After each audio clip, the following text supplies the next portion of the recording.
ஒரு ஊர்ல ஒரு ஆள் இருந்தான். கற்பனையிலேயே காலத்தை கடத்திக்கிட்டு இருந்தான். ஒரு நாள் ஒரு மரத்தடியில உட்காந்துருந்தான்.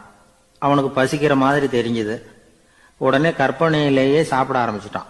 அதாவது எதிரில் இலை போட்டு சாப்பாடு போடப்பட்டிருக்கிறதாகவும் அதை இவன் சாப்பிட்றதாகவும் நினைச்சுக்கிட்டு கையை மட்டும் வாய்க்கும் தரைக்குமா அப்படியும் இப்படியும் கொண்டுகிட்டு போய் பாவனை பண்ணிக்கிட்டே இருக்கிறான்.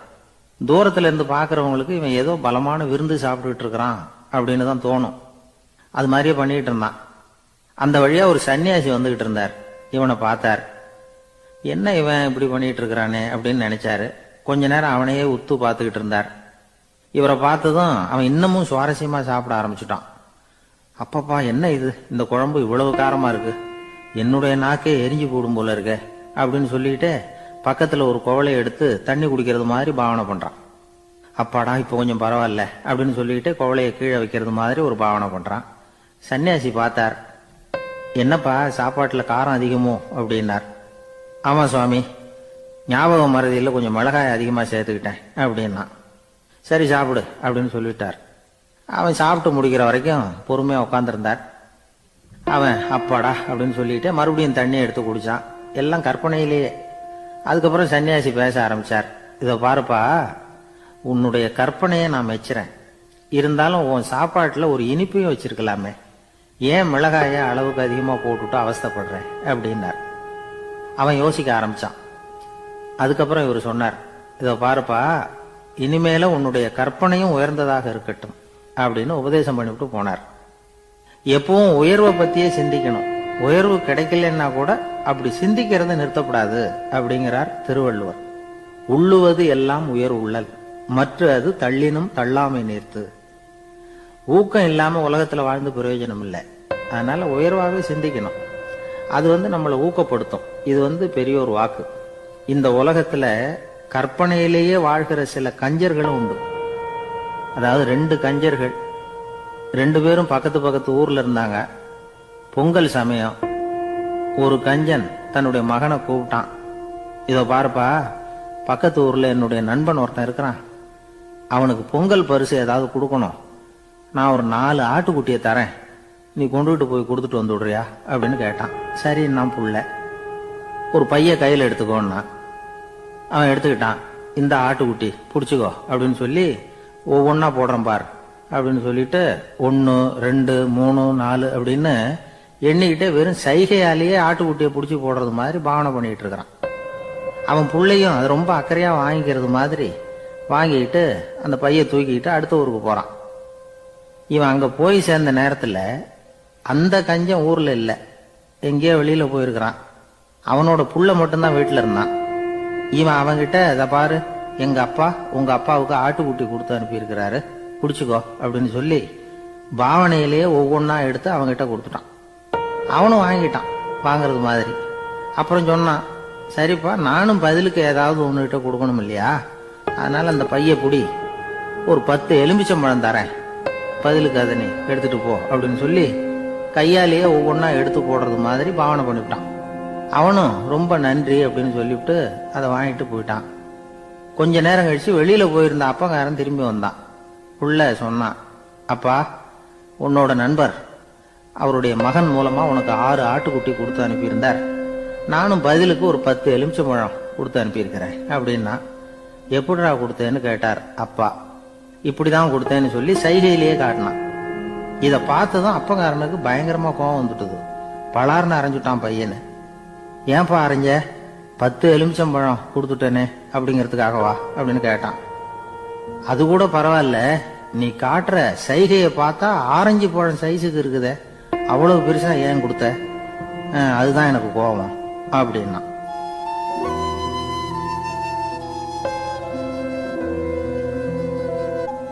ஒரு ஊர்ல ஒரு சித்தர் இருந்தார். சூஃபி சித்தர். அவர் ஞானம் பெற்ற ஒரு சித்தர். ஒரு நாள் அந்த நாட்டு மன்னன் அவரை பார்க்கறதுக்காக வந்தான். என்ன வேணும் உனக்குன்னு கேட்டார். நான் கடவுளை பார்க்கணும், அதுக்கு நீங்க தான் உதவி பண்ணணும் அப்படின்னா அவன். சித்தர் கொஞ்சம் யோசனை பண்ணார். சரி, போயிட்டு நாளைக்கு வாங்கினார். அதே மாதிரி மன்னன் போயிட்டு அடுத்த நாள் வந்தான். இங்க நீ என்னோட 1 வாரம் தங்கியிருக்க வேண்டியிருக்கும்னார். சரின்னா ஒரு பிச்சை பாத்திரத்தை தூக்கி கையில கொடுத்தார். அவனுக்கு ஒன்றும் புரியல. இருந்தாலும் வாங்கிக்கிட்டான். வாங்கிக்கிட்டு இதை என்ன செய்யணும் அப்படின்னு கேட்டான். இதை ஒன்றும் செய்ய வேணாம், இதை எடுத்துக்கிட்டு பக்கத்தில் உள்ள கிராமங்களுக்கு போ, வீடு வீடா பிச்சை எடுத்துக்கிட்டு வா. அப்படி வந்த பிறகுதான் உனக்கு சாப்பாடும் ஓய்வும் கிடைக்கும். ஒரு வாரம் இப்படி செய், அதுக்கப்புறம் 8வது நாள் நாம கடவுளை பத்தி யோசிக்கலாம் அப்படின்னார். இப்படி ஒரு சொன்னதை கேட்டதும் அந்த அரசனுக்கு அதிர்ச்சி ஆயிட்டுது. ஒரு மாதிரி ஆயிட்டான். தன்னுடைய சொந்த நாட்டில் சொந்த குடிமக்கள் கிட்ட போய் பிச்சை எடுக்கிறதா அப்படின்னு யோசனை பண்ணி பார்த்தான்.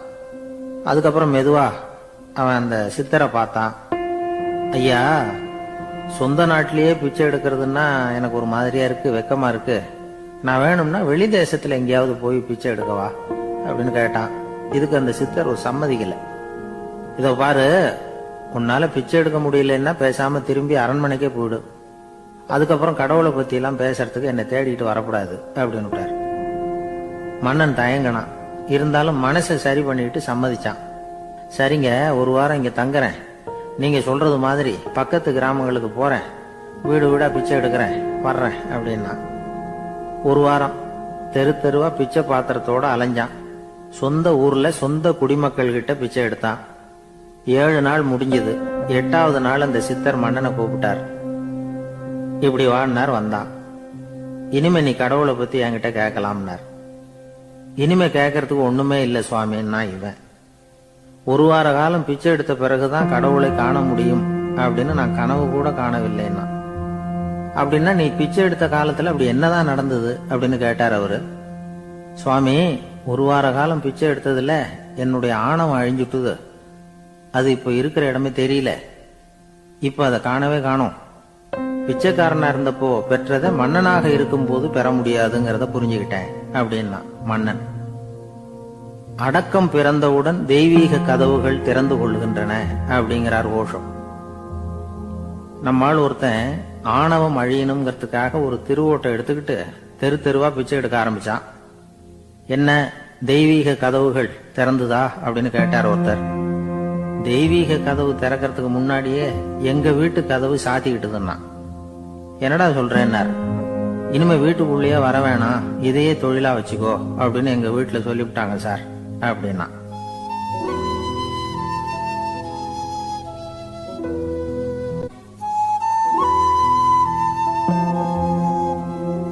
ஒரு பள்ளிக்கூடம் வகுப்பு நடந்துகிட்டு இருக்கு. ஆசிரியர் பாடம் நடத்திக்கிட்டு இருக்கிறார். நடத்தி முடிச்ச உடனே கேட்டார், மாணவர்களே, இதுவரைக்கும் நான் நடத்தின பாடத்துல உங்களுக்கு ஏதாவது சந்தேகம் இருக்கா அப்படின்னு கேட்டார். அப்புறம் ஒவ்வொருத்தரா கேட்டார். ஒரு மாணவன் எழுந்திருச்சான். சார், எனக்கு சந்தேகம் எதுவுமே இல்லைன்னா. ஏன்னு கேட்டார். ஏன்னா எனக்கு நீங்க நடத்தின பாடம் தெளிவா புரிஞ்சுட்டுது, அதனால சந்தேகம் வரலன்னா. இன்னொரு மாணவன் எழுந்திருச்சான். சார், எனக்கும் சந்தேகம் எதுவும் இல்லைன்னா. ஏண்டான்னு கேட்டார். ஏன்னா எனக்கு நீங்க நடத்தின பாடம் எதுவுமே புரியல, அதனால சந்தேகம் வரல அப்படின்னா. இந்த இடத்துல நாம கொஞ்சம் சிந்திச்சு பார்க்கணும். இந்த உலகத்துல எல்லாம் புரிஞ்ச ஒருத்தனுக்கும் சந்தேகம் வராது, எதுவுமே புரியாத ஒருத்தனுக்கும் சந்தேகம் வராது. அறகுறையா புரிஞ்சுக்கிட்டவன் இருக்கான் பாருங்க, அவனுக்கு தான் அடிக்கடி சந்தேகம் வரும். ஆக மாணவர்களை இந்த 3 வகையா பிரிக்கலாம். அதே மாதிரி தான் மனிதர்களையும் 3 வகையா பிரிக்கிறாங்க ஆன்மீகவாதிகள். ஒரு ஆன்மீக பெரியவர் என்ன சொல்றார் தெரியுமா? இந்த உலகத்துல 3 வகையான மனிதர்கள் இருக்கிறாங்களாம். முதல் வகை எப்படி தெரியுமா? இவங்களுக்கு எதையும் தெரிஞ்சுக்கணுங்கிற அவசியமே கிடையாது. ஏன்னா அவங்களுக்கு எல்லாமும் தெரியும். இவங்க ஞானத்தின் முழு வடிவா இருக்கிற காரணத்தினால அவங்களுக்கு எந்த சந்தேகமும் இல்லை, எந்த கேள்விகளும் கிடையாது. இந்த நிலையில இருக்கிறவன் கிருஷ்ணன். எல்லாத்துக்கும் விட தெரிஞ்சுக்கிட்ட நிலையில அவன் விடையாக மாறிவிட்டான் அப்படின்னு சொல்லுவாங்க. 2வது நிலையில இருக்கிறவன் அர்ஜுனன். இவனுக்கு எப்ப பார்த்தாலும் கேள்விதான், சந்தேகம்தான். பதில் சொல்ல சொல்ல அவனுக்கு இருக்கிற சந்தேகமும் அதிகமாகிட்டே இருக்கும், குறையவே குறையாது. அர்ஜுனன் மாதிரி உள்ளவங்க எப்பவும் கேள்வி கேட்டுக்கிட்டே இருப்பாங்க. ஒரு கேள்விக்கு விட கிடைச்சுடுத்துன்னு வைங்க, உடனே இன்னொரு கேள்வி அவங்க கிட்ட இருந்து வரும். கிருஷ்ணனுடைய நிலை எப்படின்னா அது கேள்விகளே அற்ற ஒரு நிலை. அர்ஜுனனுடைய நிலை எப்படின்னா அது கேள்விகளை தவிர வேறு எதுவும் அற்ற ஒரு நிலை. இவங்களை தவிர இன்னொரு ஆள் இருக்கிறான், அவனுக்கும் கேள்விகள் அற்ற ஒரு நிலை தான். அவன் யாருன்னா துரியோதனன். இவனுக்கு தெரிஞ்சுக்கணுங்கிற எண்ணமே சுத்தமா கிடையாது. ஆவலே இல்லைங்கிறதுனால அதை புரிஞ்சுக்கணுங்கிற அவசியமும் இல்லை. அதனால அவனுக்கு கேள்விகள் அற்ற ஒரு நிலையில அவன் இருந்துகிட்டு இருக்கிறான். எல்லா பதிலும் தெரிந்து கொண்ட நிலையில கிருஷ்ணனும் கேள்விகள் அற்ற நிலையில இருக்கிறான். தெரிஞ்சுக்கணுங்கிற ஆவலே இல்லாத துரியோதனனும் கேள்விகள் அற்ற நிலையிலேயே இருக்கிறான். இப்படியும் இல்லாம அப்படியும் இல்லாம ரெண்டும் கெட்ட நிலையில இருக்கிறானே, அவன் தான் அர்ஜுனன். அதனால பெரியவங்கள்லாம் என்ன சொல்றாங்கன்னா, இந்த உலகத்துல அர்ஜுனன்களா இருக்கிறவங்க ஒண்ணு துரியோதனனா மாறிடணும், இல்லைன்னா கிருஷ்ணனா மாறிடணும். இதை தவிர வேற வாய்ப்பு இல்லை. துரியோதனன் மாதிரி உள்ளது விலங்கு நிலை, கிருஷ்ணன் மாதிரி உள்ளது தெய்வ நிலை. அர்ஜுனன் விலங்காவும் ஆக முடியல, தெய்வமாவும் ஆக முடியல. இப்படி ரெண்டும் கெட்டானா இருக்கிற வரைக்கும் இந்த கேள்விகளும் பிரச்சனைகளும் இருந்துகிட்டே தான் இருக்கும். இதுதான் பெரியவர்கள் சொல்லுகிற அனுபவ உண்மை. ஒரு ஆசிரியர் ரொம்பவும் விரிவா விளக்கமா பாடம் நடத்தின பிறகு, மாணவர்களே ஏதாவது சந்தேகம் இருந்தா கேளுங்கன்னாராம். ஒரு மாணவன் எழுந்திருச்சான். சார், எனக்கு ஒரு சந்தேகம்னா. என்னன்னு கேட்டார். இது வரைக்கும் என்ன பாடம் சார் நடத்துனீங்க அப்படின்னா அந்த பையன்.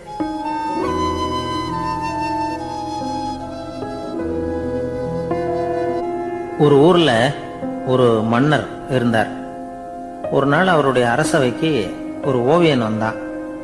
அவன் சீனா தேசத்திலிருந்து வந்தவன், தாவோ சிந்தனையாளன். அவன் அங்க மன்னர் முன்னாடி நிக்கிறான். யாரும் செய்ய முடியாத ஒரு காரியத்தை என்னால செய்ய முடியும்னா.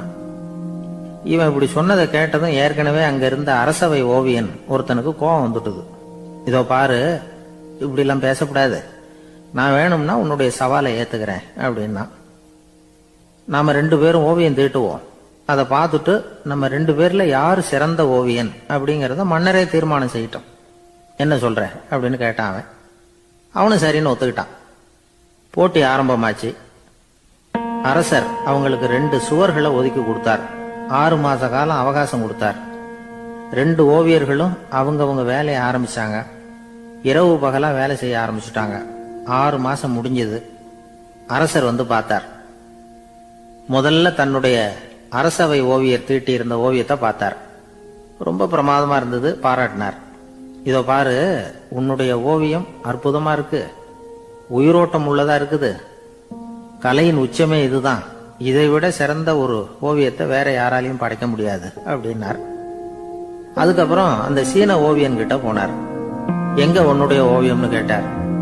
திரைச்சீலையை விலக்கி விட்டு பாருங்கன்னா. மன்னர் அந்த திரைச்சீலையை விளக்குனார். உள்ள ஓவியம் இருக்க வேண்டிய இடம் கண்ணாடி மாதிரி தெரிஞ்சுது. அவன் அந்த 6 மாச காலமா அந்த சுவரை தேய்ச்சி தேய்ச்சி கண்ணாடி மாதிரி ஆக்கி வச்சிருக்கிறான். அதுக்கு நேரா எதிர் சுவர்ல அரசவை ஓவியன் தீட்டின ஓவியம் இருக்கு. அது எதிரில் இருந்த இந்த கண்ணாடியில பட்டு பிரதிபலிக்குது. மன்னர் யோசனை பண்ண ஆரம்பிச்சார். அப்புறம் அந்த சீன ஓவியனை பார்த்து கேட்டார். இதோ பாரு, நீ என்னுடைய ஆளை தோற்கடிச்சுட்ட அப்படிங்கறதுல சந்தேகம் இல்லை, ஆனாலும் எங்களை ஏமாத்தி இருக்கிற, எந்த ஓவியமும் நீ வரையிலையே அப்படின்னார். அரசே, இதுதான் உண்மையான ஓவியம், உயிருள்ள ஓவியம். இது மனோபாவங்களை பிரதிபலிக்கும், மாறுகின்ற காலங்களை அப்படியே காட்டும் அப்படின்னா அந்த சீன ஓவியன். கையால வரைகிற ஓவியங்கள்ல சலனம் இல்லை, கண்ணாடி அப்படி கிடையாது, சக்தியின் ஓட்டம் அதுல எப்பவும் இருந்துகிட்டே இருக்கும். கண்ணாடி மட்டுமே ஜீவன் உள்ள ஓவியமா இருக்க முடியுங்கிறத அந்த சீன ஓவியன் தெரிஞ்சு வச்சிருந்தான். ஏன்னா அவன் ஒரு தாவோ சிந்தனையாளன். ஒவ்வொரு குழந்தையும் இந்த கண்ணாடியோட தான் பிறக்குது. ஆனா நாம என்ன செய்யறோம்னா, ஓவியங்களை கண்ணாடி மீது பதிப்பிச்சு விடுறோம். கண்ணாடி நம்மளை பிரதிபலிக்குது. நம்முடைய அழகோ அவலட்சணமோ கண்ணாடியை பாதிக்கிறது இல்லை. ஏன்னா அதுக்கு மனம் கிடையாது. கடந்து போன வினாடியை பத்தி அது சிந்திக்கிறது இல்லை. அடுத்த கணத்தை பத்தின எதிர்பார்ப்பும் அதுகிட்ட கிடையாது. அதுதான் பற்றற்ற நிலை. மனிதனுக்கு தேவைப்படுறது அதுதான். கண்ணாடி கிட்ட இருந்து நாம கற்றுக்கொள்ள வேண்டிய பாடம் இது. வாழ்க்கையில மனிதர்களை நேசிக்கலாம், உலகின் அழகையெல்லாம் பிரதிபலிக்கலாம், ஆனா எதையும் பற்றி கொண்டு விடக்கூடாது அப்படிங்கிறது பெரியவர்கள் அறிவுரை. துயரம்ங்கிறது பற்றுக்களின் சாயை. கண்ணாடி முன்னாடி நிக்கிறப்போவெல்லாம் நமக்கு இந்த ஞாபகம் வரணுமா. ஒரு குடும்ப தலைவர் ஒரு நாள் காலையில விடிஞ்சு எழுந்திரிச்சதும் சத்தம் போட்டார். யார் இந்த கருங்குரங்கு படத்தை என் ரூம்ல கொண்டாந்து மாட்டி வச்சது அப்படின்னு கத்தினார். சமையல் கட்டில இருந்து மனைவி பதில் சொன்னாங்க. தூக்க கலக்கத்துல உளராதுங்க, நல்லா பாருங்க, அது படம் கிடையாது, முகம் பார்க்கிற கண்ணாடி அப்படின்னாங்க.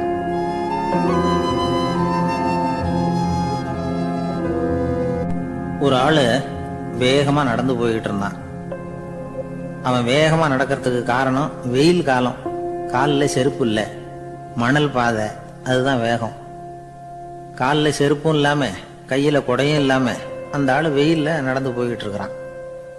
அந்த சமயத்துல இன்னொருத்தன் குதிரை மேல ஏறி அந்த வழியா வந்துகிட்டு இருக்கிறான். அவன் காலில் செருப்பும் இருந்தது, கையில குடையும் இருந்தது. நடந்து போய்கிட்டு இருந்தவன் அந்த குதிரை ஆசாமியை பார்த்து கேட்டான், ஐயா, நீங்களும் குதிரை மேல உட்காந்துக்கிட்டு போய்கிட்டு இருக்கிறீங்க, அப்படி இருக்கிறப்போ உங்களுக்கு அந்த செருப்பு என்னத்துக்கு, அதை எனக்கு கொடுத்து உதவலாமே அப்படின்னா. குதிரை மேல உட்காந்துருந்தவன் யோசனை பண்ணி பார்த்தான், இவன் சொல்றது நியாயம்தானே அப்படின்னு சொல்லி தன்னுடைய செருப்பை கழட்டி அந்த வழிபோக்கனுக்கு கொடுத்துட்டான். ரொம்ப நல்லதுங்க அப்படின்னு சொல்லி இவன் அதை வாங்கி காலில் மாட்டிக்கிட்டான். அதுக்கப்புறம் மறுபடியும் இவன் ஆரம்பிச்சான், ஐயா, நீங்க குதிரையில போறதுனால போக வேண்டிய இடத்துக்கு வேகமா போய் சேர்ந்துருவீங்க, அதனால உங்க கையில் அந்த குடை என்னத்துக்கு, நான் நடந்து போயிட்டு இருக்கிறவன் ரொம்ப நேரம் நடக்க வேண்டியிருக்கும் இந்த வெயில்ல, அதனால அந்த கொடையையும் எனக்கு கொடுங்களேன் அப்படின்னா. குதிரை வீரன் யோசனை பண்ணி பார்த்தான், இதுவும் நியாயம்தானே அப்படின்னு அவனுக்கு தோணுச்சு. உடனே இறக்கப்பட்டு தன் காலில் இருந்த செருப்பை கொடுத்தது மாதிரியே தன் கையில் இருந்த கொடையையும் இவங்கிட்ட கொடுத்துட்டான். அதுக்கப்புறம் அவன் நிம்மதியா புறப்பட்டான். இப்ப மறுபடியும் கை தட்டி அவனை நிறுத்தினான். கீழே நின்றுட்டு இருந்தவன், என்னப்பா ஏன் என்ன நிறுத்தின, இன்னும் ஏதாவது வேணுமா உனக்கு அப்படின்னா குதிரையில இருந்தவன். இவன் மெதுவா வாயை திறந்து அந்த குதிரையையும் என்கிட்ட கொடுத்துருங்களேன்னா.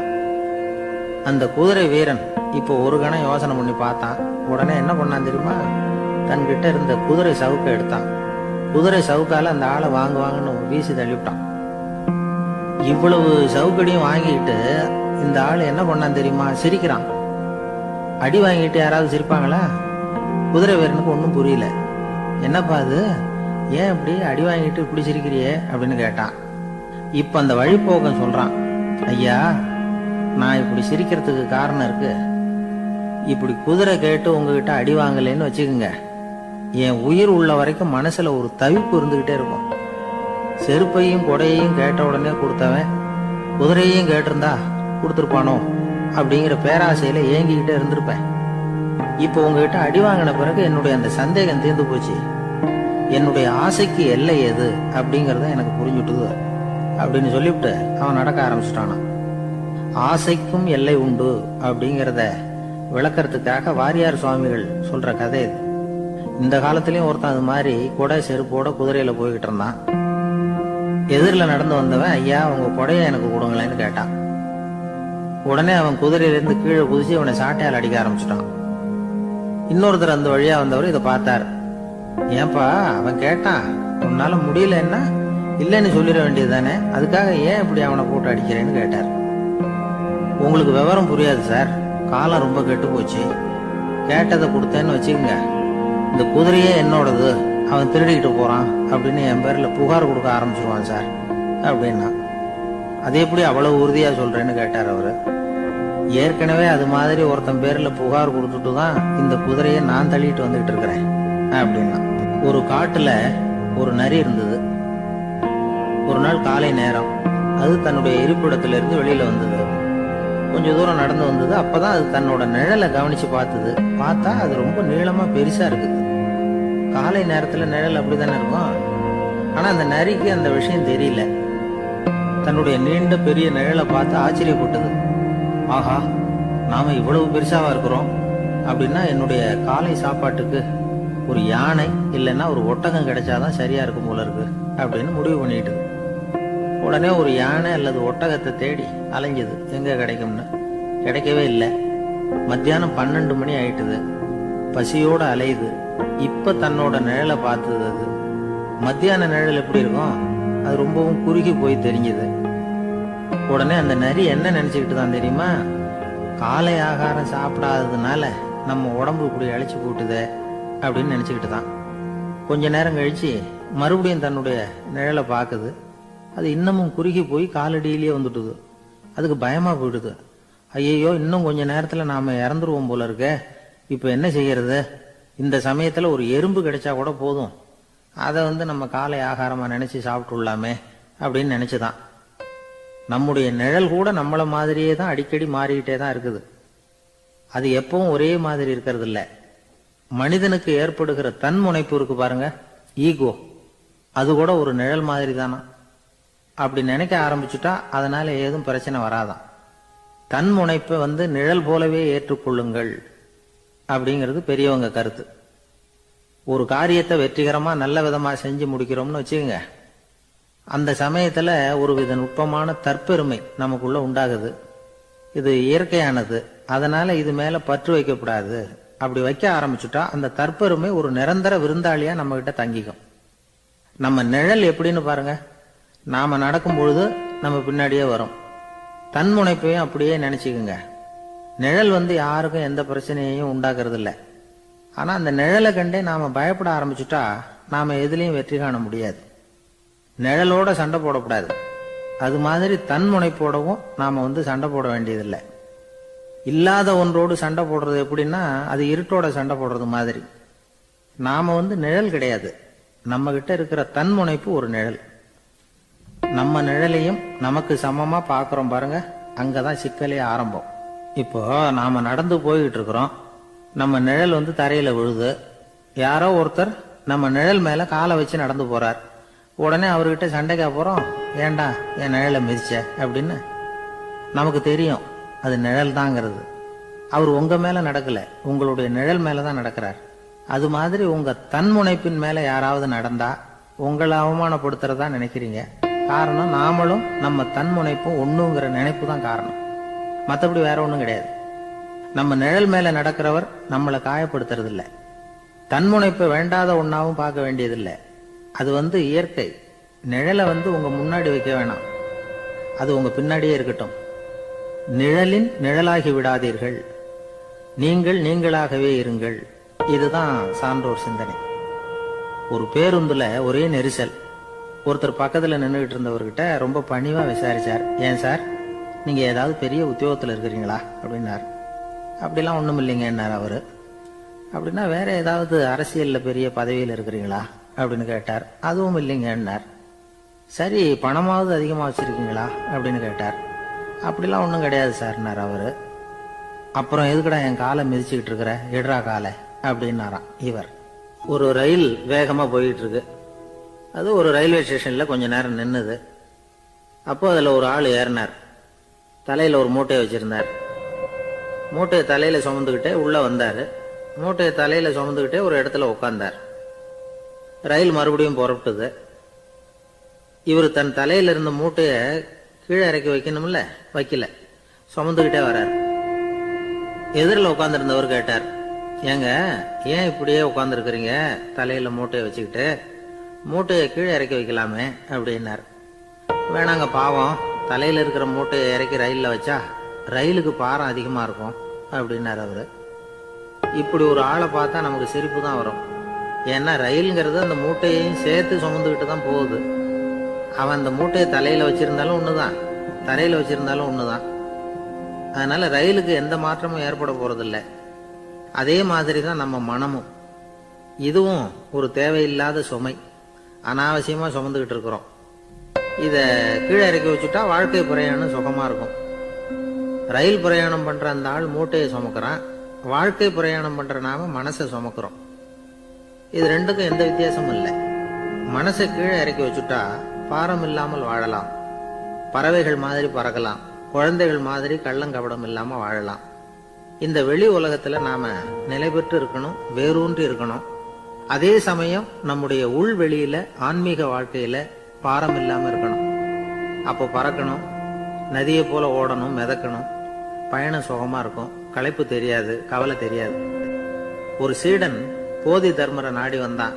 குருவே, நீங்கள் என்ன வெறுமையாக இருக்க சொன்னீங்க, நான் இப்ப மறுபடியும் வெறுமையானவன் ஆகிட்டேன், அதனால இப்ப என்ன செய்ய சொல்றீங்க என்ன அப்படின்னு சொல்லி நின்னான்.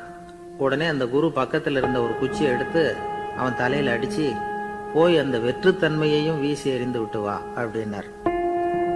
நான் இப்போ காலியா இருக்கிறேன்னு ஒருத்தன் சொல்றான்னு வச்சுங்க, அது உண்மை இல்லை. ஏன்னா இன்னமும் அதுல நான்கிற எண்ணம் இருக்குது. எந்த சிந்தனையும் இல்லாம இருக்கிறது கடினம்தான். ஆனாலும் மனிதன் அதுல உள்ள நுட்பத்தை புரிஞ்சுக்கிட்டான்னா இவ்வளவு தூரம் தூக்கி சுமந்துக்கிட்டு வந்த அந்த மனதின் முட்டாள்தனத்தை அவனே பார்த்துட்டு சிரிப்பான். இதுதான் பெரியவங்க சொல்லியிருக்கிற ஆலோசனை. நம்மால் ஒருத்தன் தலையில ஒரு பெரிய மூங்கில் கூடையோட ரயில்ல உட்கார்ந்தான். கூடை தலையில இருந்தது, கீழே இறக்கி வைக்கல. எதிரில் இருந்தவர் கேட்டார், ஏங்க எதுக்காக அதை அனாவசியமா சுமந்துகிட்டே இருக்கீங்க, கீழே இறக்கி வைங்களேன்னார். இல்லைங்க, நான் வீட்டை விட்டு புறப்படும் பொழுதே என் பையன் சொல்லிவிட்டான் கூடைய தலையை விட்டு இறக்கப்படாதுன்னு அப்படின்னார். அவன் சின்ன பையன், விவரம் இல்லாம சொல்லியிருப்பான். இப்ப என்ன நேரில் வந்தா பாத்துக்கிட்டு இருக்கிறான், நீங்க இறக்கி வைங்கன்னார் அவர். அவன் நேரில் பாத்துக்கிட்டு இல்ல, இருந்தாலும் நான் இந்த கூடையை கீழே இறக்கி வச்சா அது அவனுக்கு தெரிஞ்சிரும் அப்படின்னாரு இவர். அது எப்படின்னாரு அவர். அவன் தனக்கு டிக்கெட் வாங்க வேணாம்னு சொல்லி இப்ப இந்த கூடைக்குள்ளதான் உட்கார்ந்துருக்கிறான் அப்படின்னார் இவர். ஒரு ஊர்ல ஒரு மன்னர் இருந்தார். அழகான அரண்மனையில அவர் இருந்தார். அந்த அரண்மனையை விட அழகா ஒரு மாளிகையை அந்த ஊர்லயே வேற ஒருத்தன் கட்டியிருந்தான். அப்படி கட்டி முடிச்சதுல அவனுக்கு ரொம்ப பெருமை. எத்தனையோ செல்வந்தர்கள்லாம் பார்த்துட்டு, இந்த மாளிகையை விலைக்கு கொடுத்துடுறியா, எவ்வளவு விலை சொன்னாலும் சரி நாங்க வாங்கிக்கிறதுக்கு தயாரா இருக்கோம் அப்படின்னு சொல்லி கேட்டு பார்த்துட்டாங்க. நான் இதை விற்கிறதுக்கு தயாரா இல்ல அப்படின்னு சொல்லிவிட்டான். அவ்வளவு சிறப்பா கலை அம்சத்தோடு அதை கட்டி முடிச்சிருக்கிறான். அதுவே ஒரு பெரிய அரண்மனை மாதிரி இருந்ததுன்னா பாத்துங்களேன். சுற்றிலும் அழகான பூந்தோட்டம்.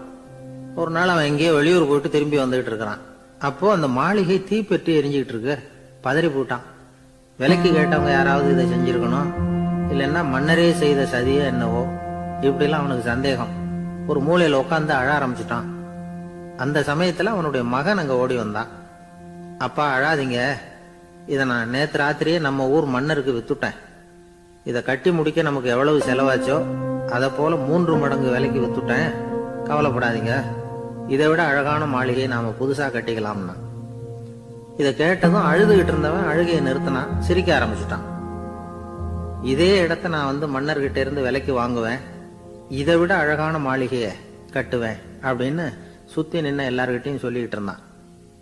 இந்த சமயத்துல அவனோட இளைய மகன் ஓடி வந்தான். அப்பா, அண்ணன் சொன்னதெல்லாம் சரிதான், மன்னர்கிட்ட விலை பேசினதெல்லாம் உண்மைதான். ஆனா வித்தது பேச்சு அளவுல தான். இனிமேதான் பத்திரம் வாங்கணும், எழுதணும், நீங்க கையெழுத்து போடணும், பதிவு பண்ணணும், மன்னர்கிட்ட பணம் வாங்கணும். அதுக்காகத்தான் உங்களை எதிர்பார்த்துக்கிட்டு இருந்தோம். அதுக்குள்ள இப்படி ஆயிட்டுதுன்னா. இப்ப சிரிச்சுக்கிட்டு இருந்தாவன் சிரிப்பை நிறுத்தினான். மறுபடியும் குழந்தை மாதிரி அழ ஆரம்பிச்சுட்டான். இது ஒரு சம்பவம். இதுல இருந்து என்ன தெரியுது? அந்த அழகான மாளிகை தன்னுடையது அப்படின்னு நினைக்கும் பொழுது அவனுக்கு அழுகை வந்தது. அது தன்னுடையது இல்லை அப்படின்னு நினைக்கிற போது சிரிப்பு வந்தது. மறுபடியும் அது தன்னுடையதுதான் அப்படிங்கிற உணர்வு வரும்பொழுது அழுகை. எது எதிலிருந்து நீ நீங்கி இருக்கிறாயோ அது அதிலிருந்து உனக்கு துன்பம் இல்லை அப்படிங்கிறார் திருவள்ளுவர். இந்த உடம்பு என்னுடையதில்லை அப்படிங்கிற உணர்வு வந்துட்டா அது ஒரு பெரிய நிலை. அந்த நிலை வரணும். எல்லாத்தையும் பயன்படுத்திக்கலாம், ஆனா பற்றுல விழுந்துடக்கூடாது. உலகத்தில் இருங்கள், ஆனால் உலகத்தவராக இருக்காதீர்கள். உலகிற்குள் இருங்கள், உலகம் உங்களுக்குள் வந்துவிட அனுமதிக்காதீர்கள். விலகி இருங்கள், விழித்திருங்கள், மௌனமாய் பார்த்திருங்கள் அப்படிங்கிறது சான்றோர் கருத்து. செய்ய வேண்டிய கடமையிலிருந்து விலகி இருக்கிறவர்கள் நம்ம கிட்ட நிறைய பேர் உண்டு. அப்படிப்பட்ட ஒருத்தர் டாக்டர் கிட்ட போனார். டாக்டர், நான் ஒரு கவர்மெண்ட் ஆபீஸ்ல வேலை பார்க்கிறேன், எனக்கு ஒரே அசதியா இருக்கு, என்னை சோதிச்சு பாருங்க, ஆலோசனை சொல்லுங்க ஏதாவதுன்னார். டாக்டர் அவரை பரிசோதனை பண்ணி பார்த்துட்டு சொன்னார், இதோ பாரு, உனக்கு இப்போ தேவைப்படுறது முழு ஓய்வு. நீ எவ்வளவு சீக்கிரமா ஆபீஸுக்கு போறியோ அவ்வளவுக்கு உனக்கு நல்லது அப்படின்னாராம்.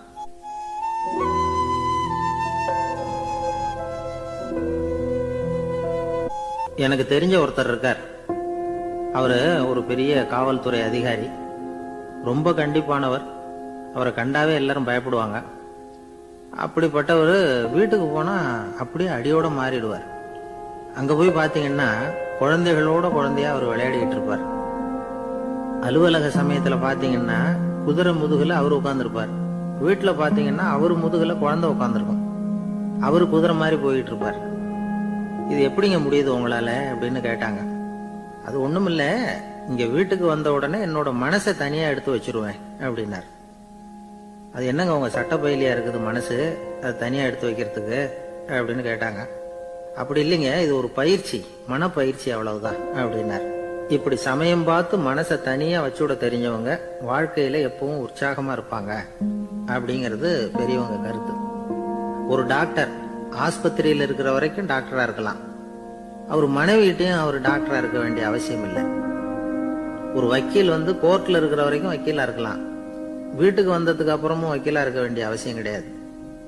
வீட்டுல குழந்தைகள் கிட்ட விளையாடும் பொழுதும் அதுகள் கிட்ட ஃபீஸ் கேட்டுட்டு இருக்க கூடாது.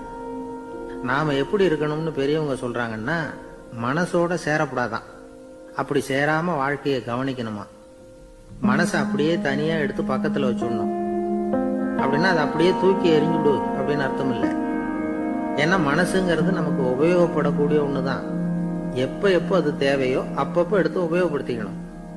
தேவைப்படுறப்போ எடுத்து கண்ணாடியை மாட்டிக்கிறோம்ல, படிக்கும் பொழுது கண்ணாடி தேவைப்படுது, எடுத்து மாட்டிக்கிறோம் இல்லையா, அது மாதிரி கணக்கு போடுறதுக்கு மனசு தேவை.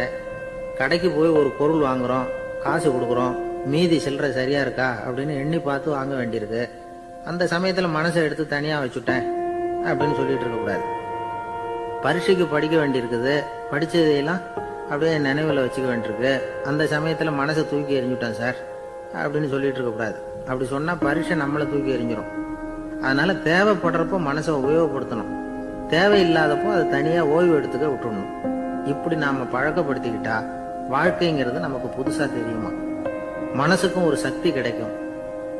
எந்திரங்களுக்கு ஓய்வு கொடுக்கற மாதிரி மனசுக்கும் ஓய்வு கொடுக்கணும், இல்லைன்னா அது களைச்சு போயிடும். குழந்தைகள் மனசை சுமந்துகிட்டு இருக்கிறது இல்ல, இது முதியவர்கள் குழந்தைகள் கிட்டே இருந்து கத்துக்க வேண்டிய ஒரு பாடம். ஆனாலும் இந்த கால குழந்தைகள் கிட்ட ரொம்ப எச்சரிக்கையா இருக்க வேண்டியிருக்கு. ஒரு தாத்தாவும் பேரனும் விளையாடிக்கிட்டு இருக்கிறாங்க. தாத்தா, எனக்கு சைக்கிள் ஓட்ட கத்து கொடு அப்படிங்கிறான் பேரன். சைக்கிள் உயரம் கூட இல்ல, அதுக்குள்ள சைக்கிள் ஓட்டணுமா அப்படின்னாரு தாத்தா. ஏன் தாத்தா, ரயில் ஓட்டுறாரே, அவர் என்ன ரயில் நீளமா இருக்கார் அப்படின்னு கேட்டானா அந்த பையன்.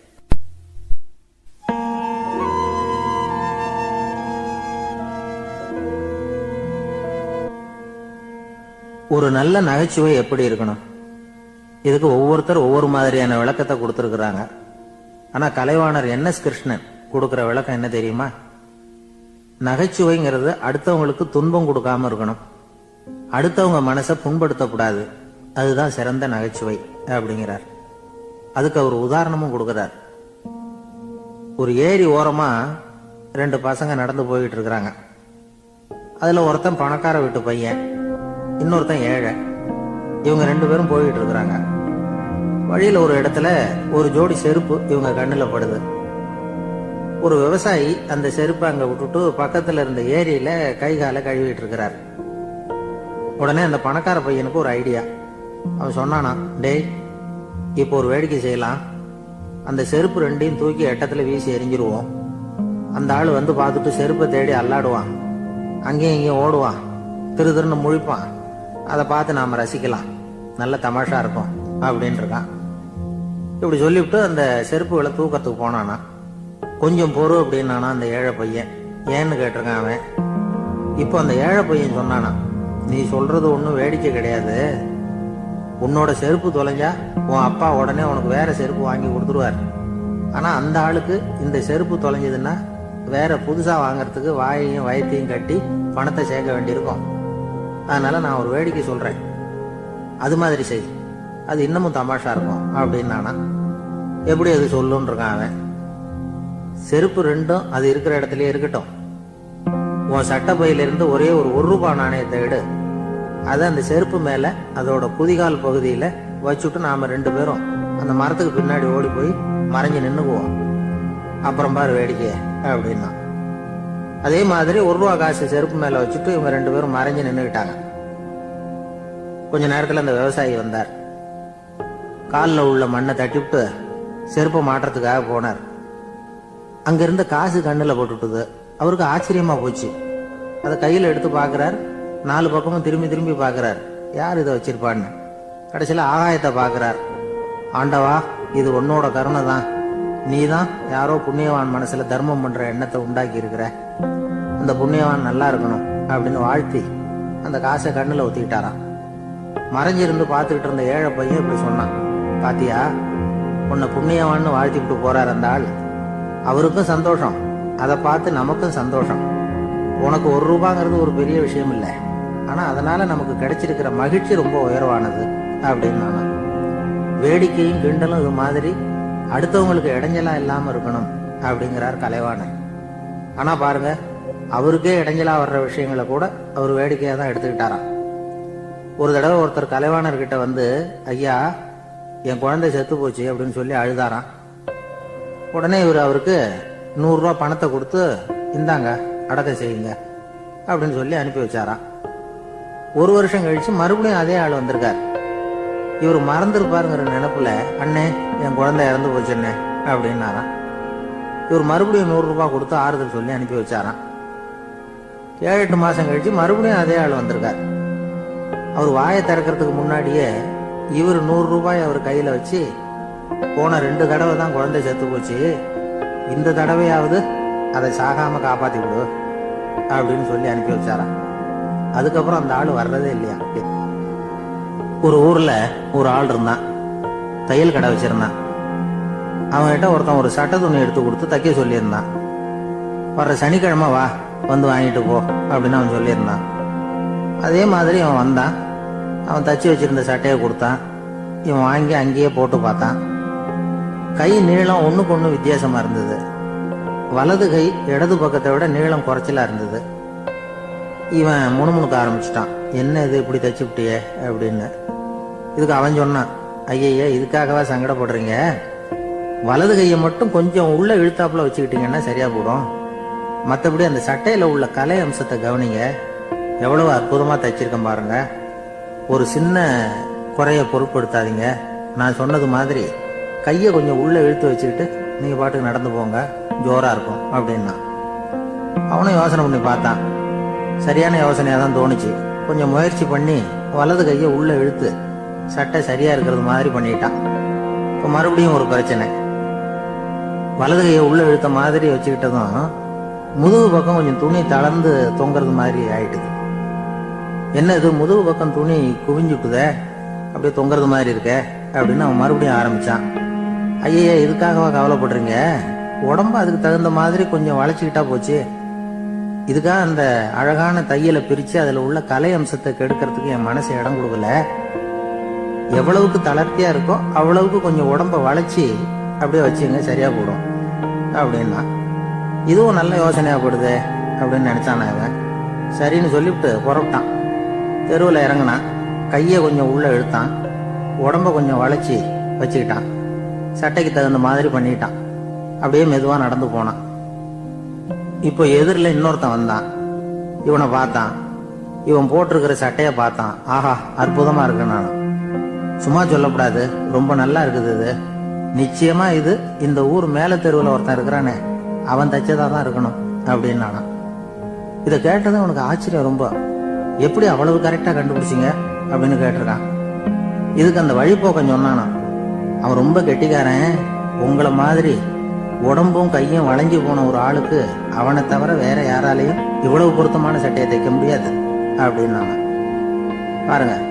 அவனுக்காக இவன் அனுசரிக்க போய் இவனோட நிலைமை எப்படி ஆயிட்டு பாருங்க.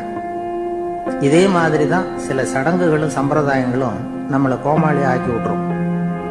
எதுவா இருந்தாலும் அதுல அறிவுபூர்வமான அணுகுமுறை அவசியம்.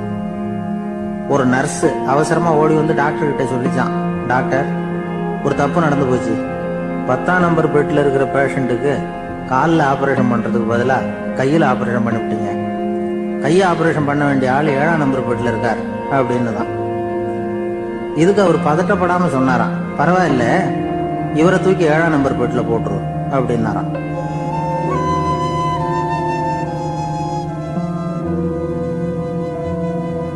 ஒரு ஆள் இருந்தார். அவரு தன்னை ஒரு குருன்னு சொல்லிக்கிட்டார். மௌன குரு, வாயை திறக்கிறது இல்ல. அவருக்கு 2 சீடர்கள் உண்டு. இவங்க தான் வர்றவங்க கிட்ட பேசுவாங்க, விளக்கம் கொடுப்பாங்க. ஒரு நாள் இந்த சீடர்கள் 2 பேரும் எங்கேயோ வெளியில போயிட்டாங்க. அந்த நேரம் பார்த்து ஒருத்தர் அங்க வந்தார். குரு கிட்ட போனார். குருவே, புத்தர்னா என்ன அப்படின்னு கேட்டார். குருவுக்கு ஒன்னும் புரியல. அவர் உண்மையான குருவா இருந்தாவில புரியும். திருன்னு முழிக்க ஆரம்பிச்சார். இந்த நேரம் பார்த்து இந்த சீடர்களும் எங்கேயோ போயிட்டாங்களே, என்ன பண்றது, உதவிக்கு யாராவது கிடைக்க மாட்டாங்களா அப்படின்னு அப்படி சுற்றும் முற்றும் பார்த்தார். வந்தவர் இதை கவனிச்சார். ஏதோ புரிஞ்சுக்கிட்ட மாதிரி அடுத்த கேள்வியை கேட்டார். தர்மம்னா என்ன சுவாமி அப்படின்னார். குருவுக்கு ரொம்ப சங்கடமா போச்சு. நம்ம நிலைமை இப்படி ஆயிட்டுதே, இக்கட்டில் விட்டுட்டு போயிட்டாங்களே, எங்கேயோ இப்படி மாட்டிக்கிட்டோமே அப்படின்னு சொல்லி விட்டத்தை பார்த்தாராம். அப்புறம் குனிஞ்சு தரைய பார்த்தார். அப்படியே உட்காந்துட்டார். வந்தவர் உடனே அடுத்த கேள்விக்கு போயிட்டாராம். தியானம்னா என்ன சுவாமின்னாராம். பாவம் என்ன பண்ணுவார் அந்த குரு, பேசாம கண்ணை கெட்டியா மூடிக்கிட்டார். இது ஏதடா வம்பா போச்சுன்னு. இவர் இப்படி பண்ணா கூட வந்தவர் சளைக்கல. இன்னொரு கேள்வியும் கேட்டார். ஆசீர்வாதம்னா என்னன்னாராம். இவர் பார்த்தார், இப்படியே போனா இவர் கேள்வி கேட்கறத நிறுத்த மாட்டார்னு நினைச்சுக்கிட்டு எனக்கு ஒண்ணுமே தெரியாதுங்கிற பாவனையில 2 கையையும் விரிச்சு காட்டினாராம். வந்தவர் முகத்துல மகிழ்ச்சி, மன நிறைவு, ஏதோ எல்லாம் புரிஞ்சுக்கிட்ட ஒரு மாதிரி அங்கிருந்து புறப்பட்டு போனார். வழியில அந்த குருவோட சீடர்கள் 2 பேரையும் சந்திச்சார். உங்க குருவை நாங்க பார்த்துட்டு வரோம் அப்படின்னாராம். இவரு என்ன நடந்ததுன்னு கேட்டிருக்காங்க அவங்க. இவர் விவரமா சொன்னாராம். உங்க குரு எப்பேற்பட்ட ஞானி தெரியுமா? புத்தர்னா என்னன்னு கேட்டேன். அதுக்கு அவர் அப்படியும் இப்படியும் பார்த்தார். அதுக்கு என்ன அர்த்தம் தெரியுமா?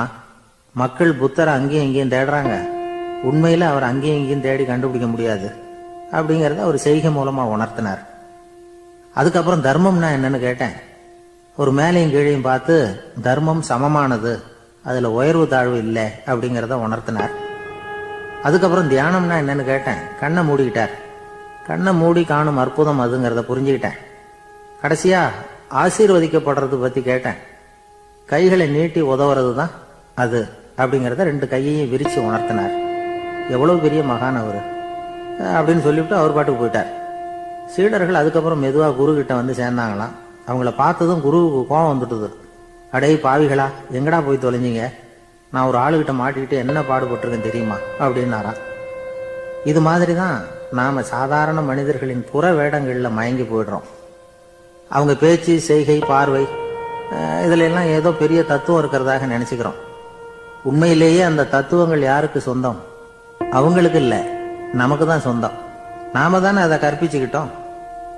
நம்மை நாம அடையாளம் கண்டுக்கிறது இல்ல, நாம யாருங்கிறது நமக்கு புரியறது இல்ல. அதுதான் இன்னைக்கு நடக்கிறது. அதனாலதான் அடுத்தவங்களை தேடி ஓடிட்டு இருக்கிறோம். சில வீடுகளில் கூட இது மாதிரி சைகைகள் உண்டு. சில குடும்ப தலைவர்கள் தினமும் காலையில கண்ணை கெட்டியா மூடிட்டு கை 2ஐயும் சுத்தமா விரிச்சு வச்சுட்டு உட்காந்து தியானம் பண்றது வழக்கம். எதுக்காக அப்படி பண்றீங்கன்னு ஒருத்தரை பார்த்து கேட்டேன். இந்த மாசம் வாங்கின சம்பளம் பூரா தீர்ந்து போச்சு, இனிமே என் கையில சுத்தமா ஒண்ணும் இல்லை, புதுசா எதுவும் செலவு வச்சுடாத அப்படிங்கறத அப்படி உள்ளங்கை 2ஐயும் விரிச்சு காட்டி அவங்களுக்கு உணர்த்துறேன், அவ்வளவுதான் அப்படின்னார்.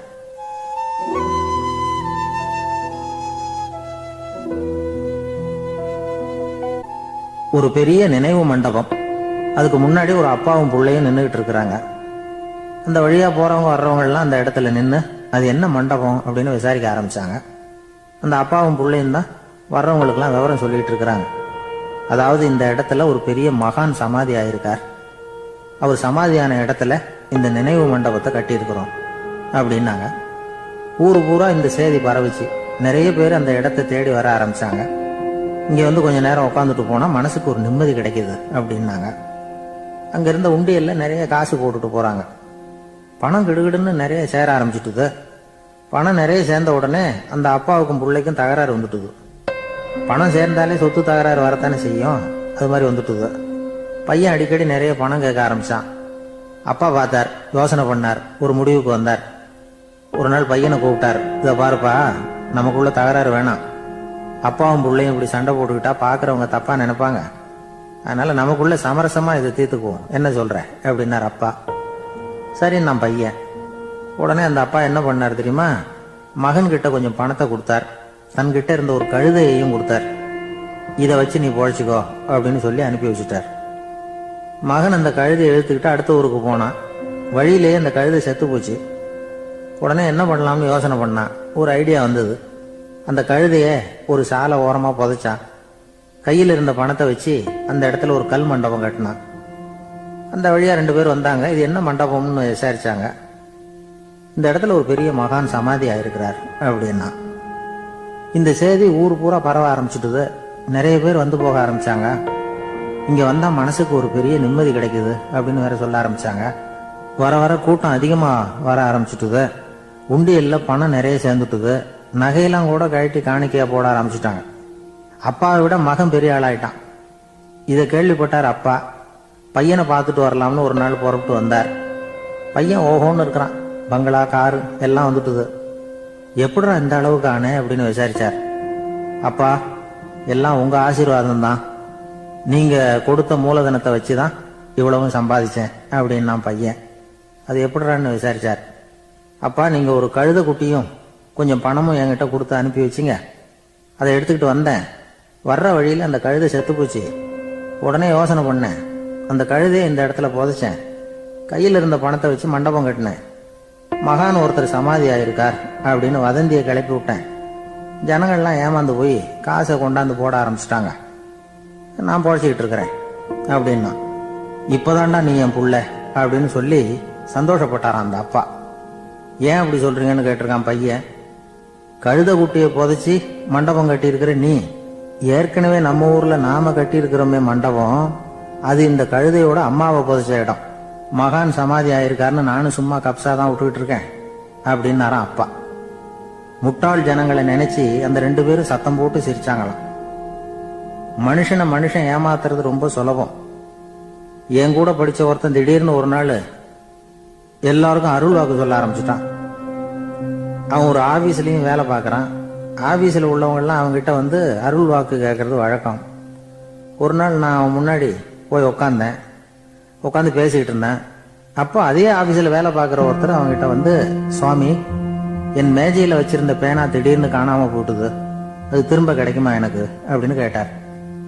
இவன் கண்ணை உருட்டி பார்த்துட்டு, அது உனக்கு கிடைக்காது, புதுசா வேற ஒன்று வாங்கிக்கப்போ அப்படின்னா. சரின்னு அவர் போயிட்டார். அவர் போனதுக்கு அப்புறம் நான் மெதுவா இவனை பார்த்து, அது எப்படிடா அது உனக்கு கிடைக்காதுன்னு அவ்வளவு உறுதியா அவர்கிட்ட சொன்னேன் அப்படின்னு கேட்டேன். இவன் மெதுவா என் காதுகிட்ட வந்து, அந்த பேனாவை கிளப்புனதே நான் தான் அப்படிங்கிறான். ஒரு ஊர்ல ஒரு ஆள் இருந்தான். அவனுக்கு வெளிநாட்டுக்கு போகணும்னு ஆசை. ஆனா அவனுக்கு எந்த மொழியும் தெரியாது. இருந்தாலும் சமாளிச்சுக்கலாம்னு முடிவு பண்ணிட்டு கிளம்பிட்டான். ஏதோ ஒரு தேசத்துக்கு போய் சேர்ந்தான். அங்க அவனுக்கு யாரையும் தெரியாது. அவங்க என்ன மொழியில பேசிக்கிறாங்க அப்படிங்கறது கூட புரியல. என்ன பண்றதுன்னு யோசனை பண்ணிட்டு ஒரு இடத்துல நின்றுகிட்டு இருக்கிறான். எதிர ஒரு பெரிய கட்டிடம். நிறைய பேர் உள்ள போயிட்டு இருக்கிறாங்க.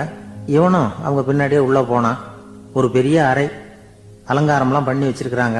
நிறைய பேர் சாப்பிட்றதுக்காக உட்காந்துருக்குறாங்க. இவனுக்கு நல்ல பசி. அதனால இவனும் உட்காந்தான். சாப்பாடு போட்டாங்க, சாப்பிட்டான். அன்பான உபசரிப்பு. இவன் மனசு உள்ள நினைச்சுக்கிட்டான், இது ஏதோ அரசருடைய அரண்மனை மாதிரி தெரியுது. இன்னைக்கு ஏதோ விருந்து நடக்குது.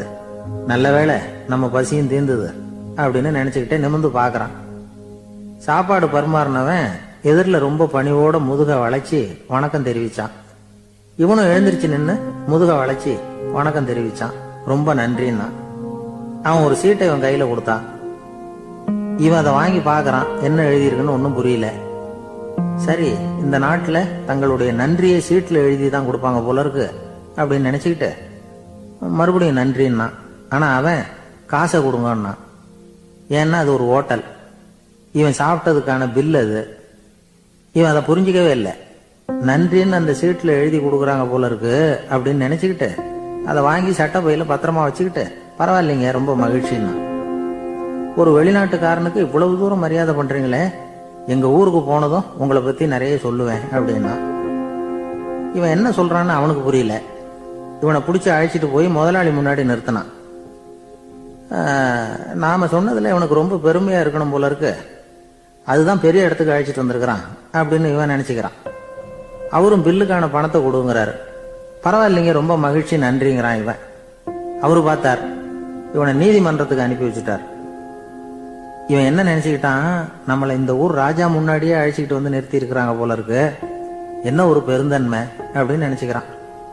நீதிபதி சொன்னார், சாப்பிட்டதுக்கான பணத்தை கொடுத்துரு, இல்லைன்னா அதுக்கான தண்டனை அனுபவிக்க வேண்டி இருக்கும்னார். ராஜாவே நமக்கு நன்றி சொல்றாரு போல இருக்கு அப்படின்னு நினைச்சுக்கிறான் இவன். என் மகிழ்ச்சிக்கு எல்லையே இல்லைங்க அப்படின்னா. அவரு பார்த்தார், இவனுக்கு தண்டனை கொடுக்க வேண்டியதுதான் அப்படின்னு முடிவு பண்ணார். உடனே தீர்ப்பு எழுதினார். இவனை கழுதையில பின்புறமா உட்கார வைங்க, இவன் ஒரு மோசடிக்காரன் அப்படின்னு ஒரு போர்டு எழுதி அவன் கழுத்துல மாட்டுங்க, அப்புறம் அந்த கழுதையை ஊரு பூரா விரட்டுங்க அப்படின்னார். இவனுக்கு தான் மொழி புரியலையே, ஏதோ நடக்குது அப்படிங்கிறது மட்டும் புரியுது. எல்லாரும் சேர்ந்து இவனை ஒரு கழுதை மேல உட்கார வச்சாங்க. ஓஹோ, நம்மளை பாராட்டி ஒரு ஊர்வலம் நடத்துறாங்க போல இருக்கு அப்படின்னு நினைச்சுக்கிறான் இவன். எல்லாரும் சத்தம் போட்டுக்கிட்டே கையை தட்டிக்கிட்டு கழுதை பின்னாடி ஓடி வர்றாங்க. இவனுக்கு ரொம்ப உற்சாகமா இருக்குது. எல்லாருக்கும் கை கூப்பி வணக்கம் சொல்லிக்கிட்டே போறான். கூட்டத்துல திடீர்னு ஒரு தெரிஞ்ச முகம் தெரியுது. அவனுடைய தேசத்தை சேர்ந்த ஒரு ஆள் அவன். அவனை பார்த்ததும் இவனுக்கு ரொம்ப உற்சாகம். நம்ம ஊருக்கு போனதும் இங்க நமக்கு கிடைச்ச மரியாதையெல்லாம் உண்மைதான்னு சொல்றதுக்கு ஒரு சாட்சியும் கிடைச்சுட்டுது அப்படின்னு நினைச்சுக்கிறான். அவனை பார்த்து கத்தனான், நல்லா பாத்துக்க, இந்த ஊர் மக்கள் எனக்கு எப்படிப்பட்ட வரவேற்பு கொடுக்குறாங்கிறத நல்லா கவனிச்சுக்கோ அப்படிங்கிறான். அவனுக்கு அவமானமா போட்டுது. தலையை குனிஞ்சுக்கிட்டே நழுவி போட்டான். இவன் பார்த்தான், அவன் தலை தெரியல. ஆகா, அவனுக்கு நம்ம மேல பொறாம போல இருக்கு, அதனாலதான் காணாம போட்டான் அப்படின்னு நினைச்சுக்கிறான். இப்படி ஒரு வேடிக்கை கதையை பெரியவங்க சொல்றது உண்டு. கதை வேடிக்கையா இருந்தாலும் இதுல உள்ள கருத்து என்ன தெரியுமா? அந்த கழுதை மேல உட்கார்ந்து இருக்கிறானே, அது மாதிரிதான் நாமளும் அகங்காரம்ங்கிற கழுதை மேல உட்காந்துக்கிட்டு இருக்கோமா. நாமளும் கிட்டத்தட்ட அதே மாதிரி பிரம்மையில தான் இருக்கிறோமா. என்ன நடக்குதுங்கிறதே புரியறதில்ல. அகங்காரத்துல பேசுறவனுக்கும் சித்த சுவாதீனம் இல்லாம பேசுறவனுக்கும் அதிக வித்தியாசம் இருக்கிறது இல்ல. அது மாதிரி ஒருத்தன் தன்னுடைய வீட்டை சுத்தி சேற்ற வாரி அரைச்சிக்கிட்டு இருந்தானா. அந்த வழியா வந்த ஒரு பெரியவர் அதை பார்த்திருக்கார். என்னப்பா பண்ணிட்டு இருக்கிற அப்படின்னு கேட்டாராம். கழுதைகளை விரட்டிக்கிட்டு இருக்கிறேன் அப்படின்னானா. இங்க கழுதைகளே காணுமே அப்படின்னாராம் அவரு. அதுதான் ஏற்கனவே விரட்டி விட்டனே அப்படின்னானா இவன்.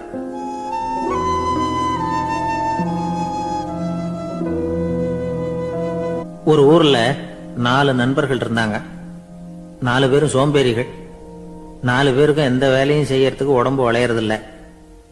இருந்தாலும் சோம்பேறித்தனத்துல ஒருத்தருக்கு ஒருத்தர் கொஞ்சம் வித்தியாசம் உண்டு. அதுக்கு தகுந்த மாதிரி அவங்களுக்கு பேர் அமைஞ்சு போச்சு. ஒருத்தன் கால் சோம்பேறி, இன்னொருத்தன் அரை சோம்பேறி, அடுத்தவன் முக்கால் சோம்பேறி, கடைசி ஆளு முழு சோம்பேறி. இவங்க 4 பேரும் நண்பர்கள். அப்புறம் எப்படி காரியம் நடக்கும்? 4 பேரும் ஒரு வீதியில அப்படியே நடந்து போய்கிட்டு இருக்கிறாங்க. நல்ல பசி. எங்கேயாவது சோறு போடுவாங்களா அப்படின்னு பார்த்துக்கிட்டே வந்தாங்க. அவங்க வந்த வழியில ஒரு ரூபாய் காசு கிடந்தது தரையில. அவங்க கண்ணுல அது பட்டுது. ஆனாலும் அதை குனிஞ்சு எடுக்கணுமே, அதுக்கு சோம்பேறித்தனம். முழு சோம்பேறி பார்த்தான். பக்கத்துல வந்துகிட்டு இருந்த முக்கால் சோம்பேறி கிட்ட சொன்னானா, டேய் அதை கொஞ்சம் குனிஞ்சு எடுறா அப்படின்னானா. அவன் என்ன பண்ணான் தெரியுமா? அதுக்கு அடுத்தபடியா வந்த அரை சோம்பேறி கிட்ட சொன்னானா, டேய் நீ அதை கொஞ்சம் குனிஞ்சு எடுறா அப்படின்னானா. அவன் இவனை விட மோசம். அடுத்தவங்க கிட்ட சொல்லியிருக்கிறான். அவனும் குனியறதுக்கு தயாரா இல்ல. ஆக கூடி கடைசியில யாருமே காசை எடுக்கல. என்னத்துக்கு அனாவசியமா உடம்ப வளைச்சுக்கணும் அப்படின்னு எல்லாரும் பேசாம வந்துட்டாங்க. அவங்க பாட்டுக்கு நடந்து வந்துகிட்டே இருக்கிறாங்க. எதிரில் ஒருத்தன் வாழைப்பழத்தை வண்டியில வச்சு தள்ளிட்டே வந்தான். ரூபாய்க்கு 4 பழம்னு கூவி வித்துக்கிட்டே வர்றான். இப்ப அந்த முழு சோம்பேறி சொன்னானா, டேய் வழியில கிடந்தத ரூபா, அதையாவது எடுத்துக்கிட்டு வந்திருந்தா இப்ப இந்த பழத்தை வாங்கி ஆளுக்கு ஒண்ணு சாப்பிடலாமே அப்படின்னானா. ஆமா சாப்பிட்டுருக்கலாமே அப்படின்னாங்களாம் மற்றவங்களும். ஆனாலும் திரும்பி போய் அதை எடுக்கணும்னு யாருக்கும் தோணல. பேசாம சோர்ந்து போய் நடந்து வந்தாங்களாம். இருட்டி போச்சு. வழியில ஒரு கோவில். சரி இங்கேயே படுத்து தூங்குவோம் அப்படின்னா ஒருத்தன். அதுதான் சரின்னாங்க மற்றவங்களும். அப்படியே மண்டபத்துல படுத்துட்டாங்க. கோவில் அர்ச்சகர் வேலையெல்லாம் முடிச்சுட்டு வெளியில வந்திருக்காரு. இவங்கள பார்த்தாராம். ஏன் இப்படி சோர்ந்து போய் கிடக்குறீங்க அப்படின்னு விசாரிச்சிருக்காரு. 2 நாளாச்சுங்க நாங்க சாப்பிட்டு அப்படின்னாங்களாம். அவரு உடனே ஐயோ பாவம் அப்படின்னு சொல்லி பானை, விறகு, அரிசி, தண்ணி எல்லாம் கொடுத்து நீங்களே சமையல் பண்ணி சாப்பிட்டுக்கோங்க அப்படின்னு சொல்லிவிட்டு போயிட்டார். இந்த 4 பேருக்கும் சமையல் பண்ணி சாப்பிடணும்னு ஆசையா தான் இருந்தது. ஆனா அடுப்பு பத்த வைக்கணுமே, அதுக்கு தீப்பெட்டி வேணுமே. தீப்பெட்டி இல்ல. இப்ப முழு சோம்பேறி ஆரம்பிச்சான். அடுத்தவனை பார்த்து, டேய் கடைக்கு போய் ஒரு தீப்பெட்டி வாங்கிட்டு வாங்க அப்படின்னு. அவன் வழக்கம் போல அடுத்தவங்க கிட்ட சொல்லியிருக்கான். அவன் அதுக்கு அடுத்தவங்க கிட்ட சொல்லியிருக்கிறான். கடைசியா கால் சோம்பேறி கிட்ட வந்து சேர்ந்தது. அவனும் அது நம்மால முடியாது அப்படின்னு பேசாம இருந்துட்டான். இப்ப தீப்பெட்டி வேணுமே, அதுக்கு என்ன பண்றது? அவங்களுக்குள்ள பேசி ஒரு முடிவுக்கு வந்தாங்களாம். அதாவது யாரு முதல்ல வாயை திறந்து பேசுறாங்களோ அவங்கதான் தீப்பெட்டி வாங்கறதுக்கு போகணும் அப்படின்னு. அவ்வளவுதான். உடனே 4 பேரும் வாயை கெட்டியா மூடிக்கிட்டு படுத்துக்கிட்டாங்க. அவங்க சமையல் பண்ணி சாப்பிட்டாங்களா என்ன அப்படிங்கிறது அர்ச்சகருக்கு தெரியல. சரி பார்த்துட்டு வரலாமேன்னு வந்தார். வந்து பாக்குறாரு, இவங்க 4 பேரும் அசையாம படுத்து கிடக்குறாங்க. அர்ச்சகர் பயந்துட்டார். ஒருவேளை பசி தாங்காம செத்து போட்டாங்களோ அப்படிங்கிற பயம். அல்லது நாம கொடுத்த உணவுப் பொருள்ல ஏதாவது விஷம் கலந்துருக்குமோ அப்படின்னு பயந்தார். அப்படின்னா நம்ம மேல பழி வந்துருமே அப்படின்னு நினைச்சு நடுங்க ஆரம்பிச்சுட்டார். அப்புறம் அவரும் ஒரு முடிவுக்கு வந்தாராம். கோவிலுக்கு பக்கத்திலேயே ஒரு பெரிய குழி இருந்தது. அதுல ஒவ்வொருத்தரையா இழுத்துக்கிட்டு போய் போட்டார். கொஞ்சம் மண்ணை தள்ளினார், காலால மிதிச்சார். அவர் மிதிச்ச மிதி ஒருத்தன் அடி வயத்துல போட்டுட்டுது.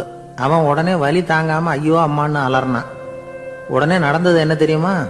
மத்த 3 பேரும் துள்ளி எழுந்திருச்சாங்களாம். அவனை பார்த்து நீ தாண்டா தீப்பெட்டி வாங்க போகணும், நீ தாண்டா வாங்க போகணும், நீ தான் சத்தம் போட்ட அப்படின்னு சொல்லி ஆரம்பிச்சுட்டாங்களாம். அர்ச்சகர் பார்த்தார், இது பேய் மாதிரி தெரியுதுன்னு நினைச்சுக்கிட்டு ஒரே ஓட்டமா ஓடி போட்டாராம். கிராமப்புறங்கள்ல இப்படி ஒரு கதையை சொல்றது உண்டு.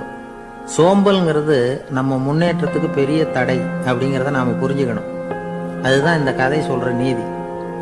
ஒரு பள்ளிக்கூடத்துல ஒரு புதுமையான போட்டி நடந்துதான். அதாவது சோம்பேறித்தனத்துக்கு பரிசு. அதுல 2வது பரிசு யாருக்குன்னு அறிவிச்சாங்க. ஒரு பையன் எழுந்திருச்சு மெதுவா நடந்து போய் பரிசு வாங்கிட்டான். அடுத்தது முதல் பரிசு யாருக்கு அப்படின்னு அறிவிச்சாங்களாம். அவன் கடைசி வரிசையில இருந்து கத்தனானா, ஐயா அதையும் அந்த பையன் மூலமாவே கொடுத்து அனுப்பி வச்சிருங்க, இங்க வந்தது நான் வாங்கிக்கிறேன் அப்படின்னு நானா.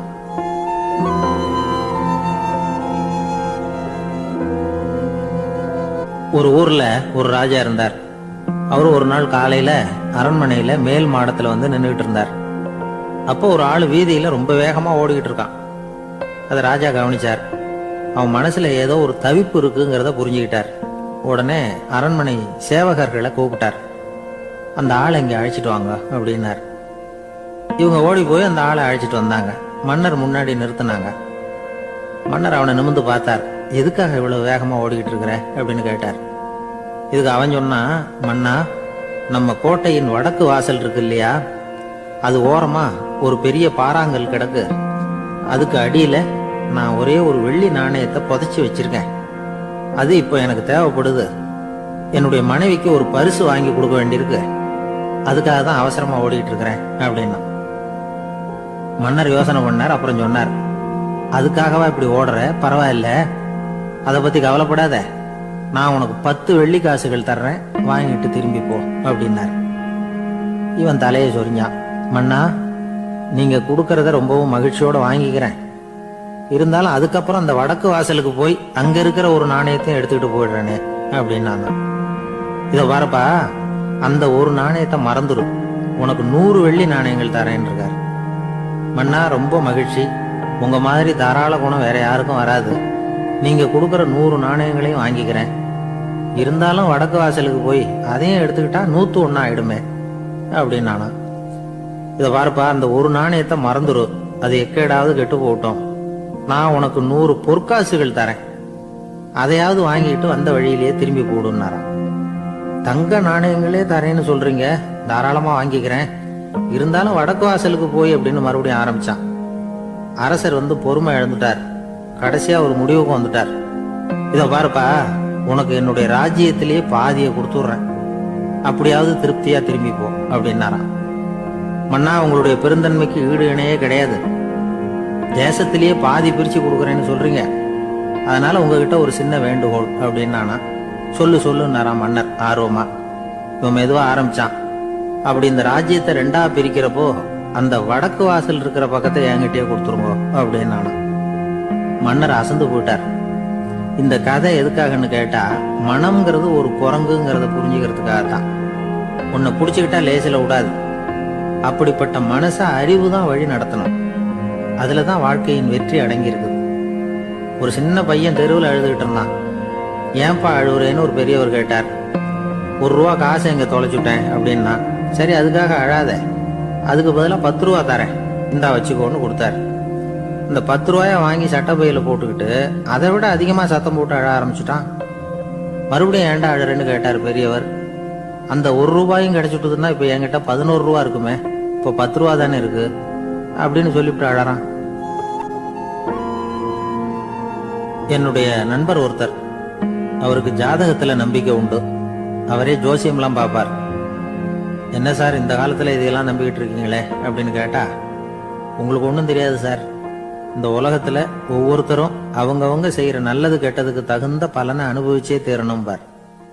அது மட்டும் இல்ல, ஒருத்தர் செத்துட்டா கூட அவன் செஞ்ச பாவ புண்ணியங்கள் கூடவே போய்கிட்டு இருக்கும் பார். அது எப்படி கூட போவோம் அப்படின்னு குதர்க்கமா கேட்டா அதுக்கு அவர் ஒரு கதை சொன்னார். அது ரொம்ப சுவாரஸ்யமா இருந்தது. அது என்ன கதைன்னா, ஒரு ஊர்ல ஒருத்தர் இருந்தாராம். அவர் ஜோசியம் பார்க்கறதுல ரொம்ப கெட்டிக்காரரான். ஒருத்தருடைய தலைமுடியை மட்டும் அவர்கிட்ட காட்டினா போதும், அதை மட்டும் பார்த்துட்டு அவருடைய ஜாதகத்தையே அலசி போடுவாராம். அப்பேற்பட்ட திறமை. அந்த ஆள் ஒரு சமயம் கன்னியாகுமரி கடற்கரைக்கு போயிருந்திருக்கார். அங்க கரை ஓரமா ஒரு மண்டை ஓடு கிடந்திருக்கு. அதை எடுத்து பார்த்திருக்கார். அந்த மண்டை ஓட்டை வச்சுக்கிட்டே அதோட ஜாதகத்தை அலசியிருக்கார். இந்த மண்டை ஓட்டுக்கு உரிய ஆசாமி வாழ்க்கையில ரொம்ப கஷ்டப்பட்டிருக்கணும், நிறைய கஷ்டத்தை அனுபவிச்சிருக்கணும். அது தாங்க முடியாம தான் கடல்ல விழுந்து தற்கொலை பண்ணிட்டு இருக்கான் அப்படிங்கறத அவரு கணிச்சுட்டார். இருந்தாலும் இந்த மண்டை ஓடு இன்னமும் அனுபவிக்க வேண்டியது பாக்கி இருக்கு அப்படிங்கறத அவர் உணர்ந்தாராம். அது சரி, ஒருத்தன் உயிரோடு இருக்கிற வரைக்கும் நல்லது கெட்டதை அனுபவிக்க முடியும், செத்ததுக்கு அப்புறமும் பாக்கி இருக்குன்னா அதை எப்படி அனுபவிக்கிறது? இந்த மண்டை ஓட்டுக்கு இன்னும் கொஞ்சம் பாக்கி இருக்குங்கிறது அவருக்கு புரிஞ்சதே தவிர அதோட அர்த்தம் என்னங்கிறது சரியா விளங்கல. சரி, இதை இன்னும் கொஞ்சம் விவரமா ஆராய்ச்சி பண்ணுவோம் அப்படின்னு நினைச்சுக்கிட்டு அதை தன்னுடைய வீட்டுக்கு எடுத்துட்டு போயிட்டார். அந்த மண்டை ஓட்டை ஒரு பெட்டியில வச்சு பூட்டினார். தன்னுடைய தனி அறையில அதை பத்திரமா வச்சுக்கிட்டார். தினமும் ராத்திரி ஆனதும் தன்னுடைய மனைவியை பார்த்து, நீ போய் பூஜை அறையில தனியா படுத்துக்க அப்படின்னு சொல்லிவிட்டு தினம் ராத்திரி 12 மணிக்கு பெட்டியை திறந்து அவர் பார்ப்பார். மண்டை ஓடு அப்படியே இருந்தது தவிர இன்னும் கொஞ்சம் பாக்கி இருக்குங்கிறதுக்கு அர்த்தம் அவருக்கு விளங்கல. அந்த மண்டை ஓட்டுக்கு இன்னும் என்ன பாக்கி இருக்க போகுது? எப்படியோ ஒரு 10 நாள் போச்சு. அந்த வீட்டம்மாவுக்கு சந்தேகம் வந்துட்டுது. நம்ம வீட்டுக்காரரு நம்மளை தனியா ஏன் தூங்க சொல்றார் அப்படிங்கிற சந்தேகம். உடனே பக்கத்து வீட்டு அம்மா கிட்ட விஷயத்த சொல்லியிருக்கிறாங்க. அந்த அம்மா உடனே, நீ கவலைப்படாத, நான் கண்டுபிடிச்சு சொல்றேன் அப்படின்னு சொல்லிவிட்டாங்களாம். அன்னைக்கு ராத்திரியே ஜன்னல் வழியா எட்டி பார்த்துருக்குறாங்க. இந்த ஆளு மண்டை ஓட்டை கையில வச்சுக்கிட்டு அது திருப்பி திருப்பி பார்த்துக்கிட்டு இருக்கிறான். அதை பார்த்துட்டாங்க. மறுநாள் காலையில அவரோட மனைவியை பார்த்தாங்க. ஏம்மா, உன் வீட்டுக்காரருக்கு நீ முதல் மனைவியா 2வது மனைவியா அப்படின்னு கேட்டாங்களாம். எனக்கு தெரிஞ்ச வரைக்கும் நான் ஒருத்தி தான் அவருடைய மனைவி அப்படின்னாங்களாம் அவங்க. அப்படி இல்லை, நீ அவருக்கு 2வது மனைவி. முதல் மனைவியின் மண்டை ஓட்டை தான் அவர் தினமும் ராத்திரியில் எடுத்து பார்த்துக்கிட்டு இருக்கிறார் அப்படின்னாங்க அடுத்து விட்ட அம்மா. அப்படியா விஷயம் அப்படின்னு சொல்லிவிட்டு கணவன் வீட்டில் இல்லாத நேரமா பார்த்து அந்த மண்டை ஓட்டை எடுத்து கொண்டாந்து ஒரு உரல்ல போட்டு உலக்கையால குத்தி நொறுக்க ஆரம்பிச்சுட்டாங்க. வெளியில போயிருந்த அந்த ஆள் அப்பதான் உள்ள நுழைஞ்சார். மண்டை ஓடு உலக்கை கிட்ட குத்து வாங்கிட்டு இருக்கு. அது அனுபவிக்க வேண்டியது இன்னும் கொஞ்சம் பாக்கி இருக்குங்கிறதுக்கு அர்த்தம் எனக்கு இப்பதான் புரிஞ்சுது அப்படின்னாராம் அவர். இந்த கதையிலிருந்து நாம இன்னொரு நீதியையும் புரிஞ்சுக்கணும். அதாவது நம்ம வீட்டை பத்தி நமக்கு புரியாததெல்லாம் அடுத்த வீட்டுக்காரங்களுக்கு நல்லா புரியும்.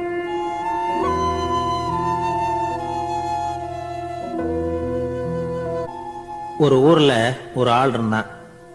அவன் ஒரு நாள் கோயிலுக்கு போனான். கடவுள்கிட்ட வேண்டிக்கிட்டான், எனக்கு ஒரு 1,00,000 ரூபா நீ கொடுத்தா நான் உன் சன்னதியில ஒரு தேங்காய் உடைக்கிறேன் அப்படின்னு வேண்டிக்கிட்டான். கடவுள் பார்த்தார். உடனே அவன் கண் முன்னாடி தோன்றினார். இந்தா நீ கேட்ட 1,00,000 ரூபாய் அப்படின்னு சொல்லி அவன் கையில பணத்தை கொடுத்துட்டு மறைஞ்சிட்டார். இவனால நம்பவே முடியல. இவ்வளவு சுலபமா கிடைக்கும்னு தெரிஞ்சிருந்தா அனாவசியமா ஒரு தேங்காய் உடைக்கிறேன்னு வேண்டி இருக்க வேண்டியது இல்லையே அப்படின்னு நினைச்சான். இருந்தாலும் வேண்டுதலை நிறைவேற்ற வேண்டியது கடமை. அதுக்காக என்ன பண்ணா, பக்கத்துல ஒரு கடைக்கு போனான். ஒரு தேங்காயை கையில் எடுத்தான். இது என்ன விலைன்னு கேட்டான். 5 ரூபான்னார் கடையில இருந்தவர். அதிகமா இருக்குதே விலைன்னா.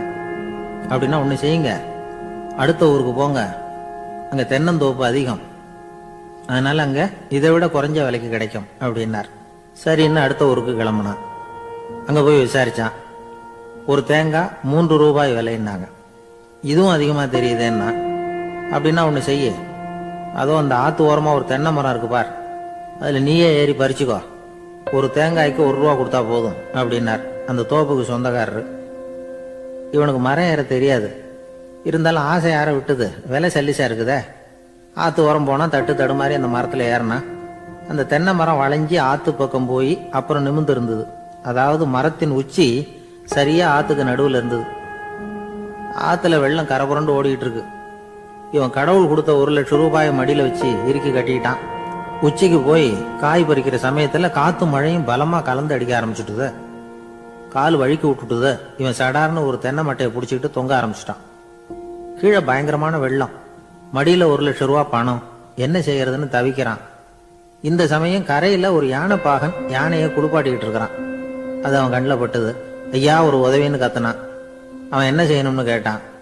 உன் யானையை மெதுவா இங்கே அழைச்சிட்டு வா, எனக்கு நேரா கீழே நிறுத்து, என் காலை பிடிச்சி மெதுவா கீழே இறக்கி விட்டுரு, என் மடியில இருக்கிற பணத்துல உனக்கு 10,000 ரூபா தரேன் அப்படின்னா. அவன் பார்த்தான். காலை கையை பிடிச்சா கூட எவனும் இந்த காலத்துல 10 ரூபாய்க்கு மேல தரமாட்டேங்கிறான், இவன் காலை பிடிச்சா 10,000 தர்றேங்கிறான் அப்படின்னு யோசனை பண்ணா. உடனே யானையை கொண்டுட்டு போனான். அவனுக்கு நேரா கீழே நிறுத்தினான். அவன் காலை பிடிச்சான். அவ்வளவுதான். அந்த நேரம் பார்த்து யானை மெதுவா நடந்து அப்பால போட்டுது. இப்ப யானை பாகன் அவன் காலை கெட்டியா பிடிச்சிக்கிட்டு தூங்குறான். பரிதாபமா மேல பாக்குறான். அவன் மட்டையை பிடிச்சிட்டு தூங்குறான். இப்ப யானை பாகன் சொல்றான், தம்பி மட்டையை விட்டுறாத, கெட்டியா பிடிச்சிக்கோ, நான் உனக்கு 10,000 ரூபா தரேன், இதோ மடியில் தான் வச்சிருக்கேன்னா. மேல தொங்குறவனுக்கு இந்த நிலைமையிலேயும் ஒரு சந்தோஷம், மேற்கொண்டு ஒரு 10,000 ரூபா நமக்கு கிடைக்கும் போல இருக்கே அப்படின்னு. இந்த சமயத்துல ஒருத்தன் ஒட்டகத்தை ஓட்டிட்டு வந்தான் அந்த பக்கமா குளிப்பாட்டுறதுக்கு. யானை பாகம் பார்த்துட்டான். ஐயா ஒட்டகக்காரரே, அதை இங்க கொண்டுட்டு வா, எங்க காலை பிடிச்சி பத்திரமா இறக்கி விடு, நாங்க பணம் கொடுக்குறோம்னா. அவனும் பணத்துக்கு ஆசைப்பட்டு வந்தான். அவன் காலை பிடிக்கிற சமயம் ஒட்டகமும் நழுவி போட்டுது. இப்போ 3 பேருமே வரிசையா தொங்குறாங்க. ஒட்டகக்காரன் கத்துறான், தம்பி மட்டையை விட்டுறாத, கெட்டியா பிடிச்சிக்கோ, நான் என் மடியில இருக்கிற 5,000 உனக்கு தந்துடுறேன்னா. மேல தொங்குறவனுக்கு இன்னமும் சந்தோஷம், இவனும் பணம் தர்றேங்கிறான் அப்படின்னா இன்னைக்கு நமக்கு மொத்த பண வரவு எவ்வளவு அப்படின்னு ஒவ்வொன்னா கூட்டி பார்க்க ஆரம்பிச்சான். மனக்கணக்கு சரியா வரல. அதனால அப்படியே விரல விட்டு எண்ண ஆரம்பிச்சான். அவ்வளவுதான். மட்டையை விட்டுட்டு கை நழுவி வந்துட்டுது. 3 பேரும் பொத்துன்னு ஆத்துல விழுந்தாங்க. படாத பாடுபட்டு தட்டு தடுமாறி கரைக்கு வந்து சேர்ந்தாங்க. 3 பேர் மடியில இருந்த பணமும் ஆத்தோட போட்டுது. பேராசை பெருநஷ்டம் அப்படின்னு ஒரு பழமொழி இருக்குல்ல, அதை விளக்கறதுக்காக சொல்லப்பட்ட கதை இது. இந்த காலத்துல ஒருத்தர் ஒரு நீச்சல் குளத்துல நீச்சல் அடிச்சுக்கிட்டு இருக்கிறார். காவலுக்கு இருந்தவர் அதை கவனிச்சுட்டார். கரையில இருந்து சத்தம் போட்டாராம், இதோ பாருங்க, இங்க ராத்திரி 8 மணிக்கு மேல நீச்சல் அடிக்கிறது சட்டப்படி குற்றம், அதுக்கு அனுமதி கிடையாது, தெரியாதா உங்களுக்கு அப்படின்னாராம். இதுக்கு அவரு, ஐயோ நான் நீச்சல் அடிக்க வந்தவன் இல்லைங்க, சும்மா சுத்தி பார்க்க வந்தவன், தடுமாறி குளத்துல விழுந்துட்டேன், நீச்சல் தெரியாது, அதனால தத்தளிச்சுக்கிட்டு இருக்கிறேன் அப்படின்னு கத்துனாராம். கரையில இருந்தவர் பார்த்தார். ஓ அப்படின்னா சரி, அதுக்கு ஒன்றும் தடை இல்லை அப்படின்னு சொல்லிவிட்டு அவர் பாட்டுக்கு நடந்து போயிட்டாராம்.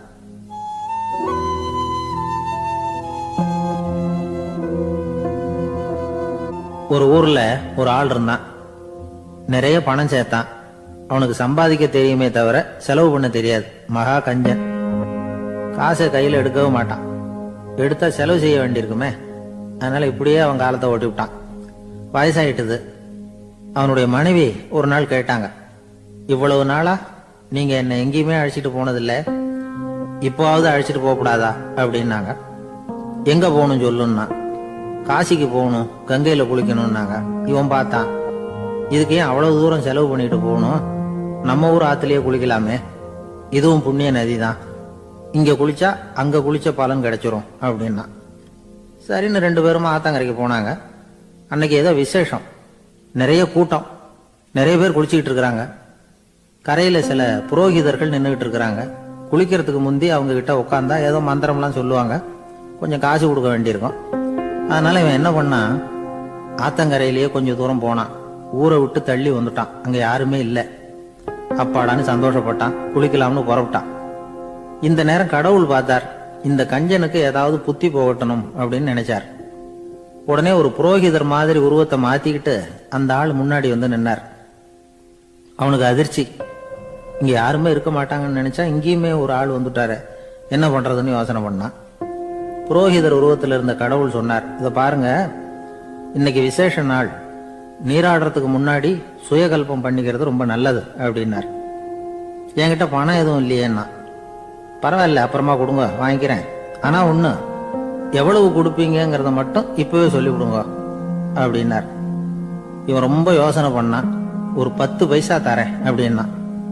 சரின்னு ஒத்துக்கிட்டு எல்லா கிரியைகளையும் அவர் செஞ்சார். அதுக்கப்புறம் கணவனும் மனைவியும் ஆத்துல குளிச்சாங்க. அவர் போயிட்டார். கொஞ்ச நாள் கழிச்சு அவன் வீட்டுக்கு வந்தார் கடனை வசூல் பண்றதுக்கு. வாசல்ல நின்றுகிட்டு இருந்த அவன் மனைவி இவரை பார்த்ததும் தயங்க ஆரம்பிச்சாங்க. அந்த அம்மா கிட்ட விஷயத்த சொன்னார். அந்த அம்மா ஓடி போய் உள்ள இருக்கிற தன்னுடைய கணவர்கிட்ட சொன்னாங்க. அவன் யோசனை பண்ணான், இப்ப வெளியில போனா அவனுக்கு 10 காசு கொடுக்க வேண்டியிருக்கும், அதனால எனக்கு காய்ச்சல்னு அந்த ஆளுகிட்ட சொல்லிவிடு, இன்னொரு சந்தர்ப்பத்துல என்ன வந்து பார்க்க சொல்லு அப்படின்னா. அந்த அம்மா போய் சொன்னாங்க. அப்படிங்களா, அப்படின்னா அவரை நான் உடனே போய் பார்க்கணுமே அப்படின்னு உள்ள நுழைய ஆரம்பிச்சார். அவங்க மறுபடியும் இருங்க தான் வரேன்னு சொல்லிவிட்டு உள்ள ஓடி விஷயத்த சொன்னாங்க. இது ஏதுடா வம்பா போச்சு அப்படின்னு பார்த்தான். மனைவியை கிட்டத்துல கூப்பிட்டான். இதோ பாரு, ஜன்னி கண்டு நான் இறந்து போயிட்டதா சொல்லிவிடு அப்படின்னா சொன்னாங்க. புரோகிதர் பார்த்தார். அப்படின்னா ஒரு வழியா இருந்து அவருடைய இறுதி சடங்குகளையும் நானே முடிச்சுட்டு போயிடுறேன் அப்படின்னார். உள்ள இருந்தவன் யோசனை பண்ணான், அந்த ஆளு என்ன விட மாட்டான் போல இருக்கு, அதனால ஒரு சவப்பெட்டியில என்னை வச்சு தூக்கிக்கிட்டு மயானத்துக்கு போங்க பாத்துக்கலாம் அப்படின்னா. புரோகிதரை விடுற மாதிரி இல்ல, கூடவே நடந்து போயிட்டு இருக்கிறார். அங்க இறக்கி சடங்குகளை முடிச்சுட்டு தீ வைக்கிற நேரம் பொட்டிக்குள்ள இருந்த நம்ம ஆளு அலறி அடிச்சுட்டு வெளியில ஓடி வந்தான். புரோகிதர் உருவத்தில் இருந்த கடவுள் சிரிச்சார், தன்னுடைய சுய உருவத்தை காட்டினார். அதுக்கப்புறம் அவனை கூப்பிட்டு, இத பாருப்பா, ஏன் இப்படி அல்லாடுற, ஏதாவது வர வேணும்னா கேள் தரேன் அப்படின்னார். அவன் யோசனை பண்ணான். பகவானே, ஒரே ஒரு வரம் தான் உங்ககிட்ட கேட்கணும்னா. என்ன வேணும் கேளுன்னார். அந்த 10 பைசா தட்சணையை தள்ளுபடி பண்ணா போதும் அப்படின்னா. கடவுளும் சரின்னு சொல்லிட்டு போயிட்டார். இப்படி ஒரு கதையை சுவாமி சிவானந்தர் சொல்லியிருக்கிறார். செல்வந்தர்கள் பல பேர் இப்படித்தான் இருக்கிறாங்க. தாங்களும் அனுபவிக்க மாட்டாங்க, அடுத்தவங்களுக்கும் கொடுக்க மாட்டாங்க. இது மாதிரியான கஞ்சர்களுக்கு இந்த உலகம் இல்லை, அந்த உலகம் இல்லைங்கிறார் அவர்.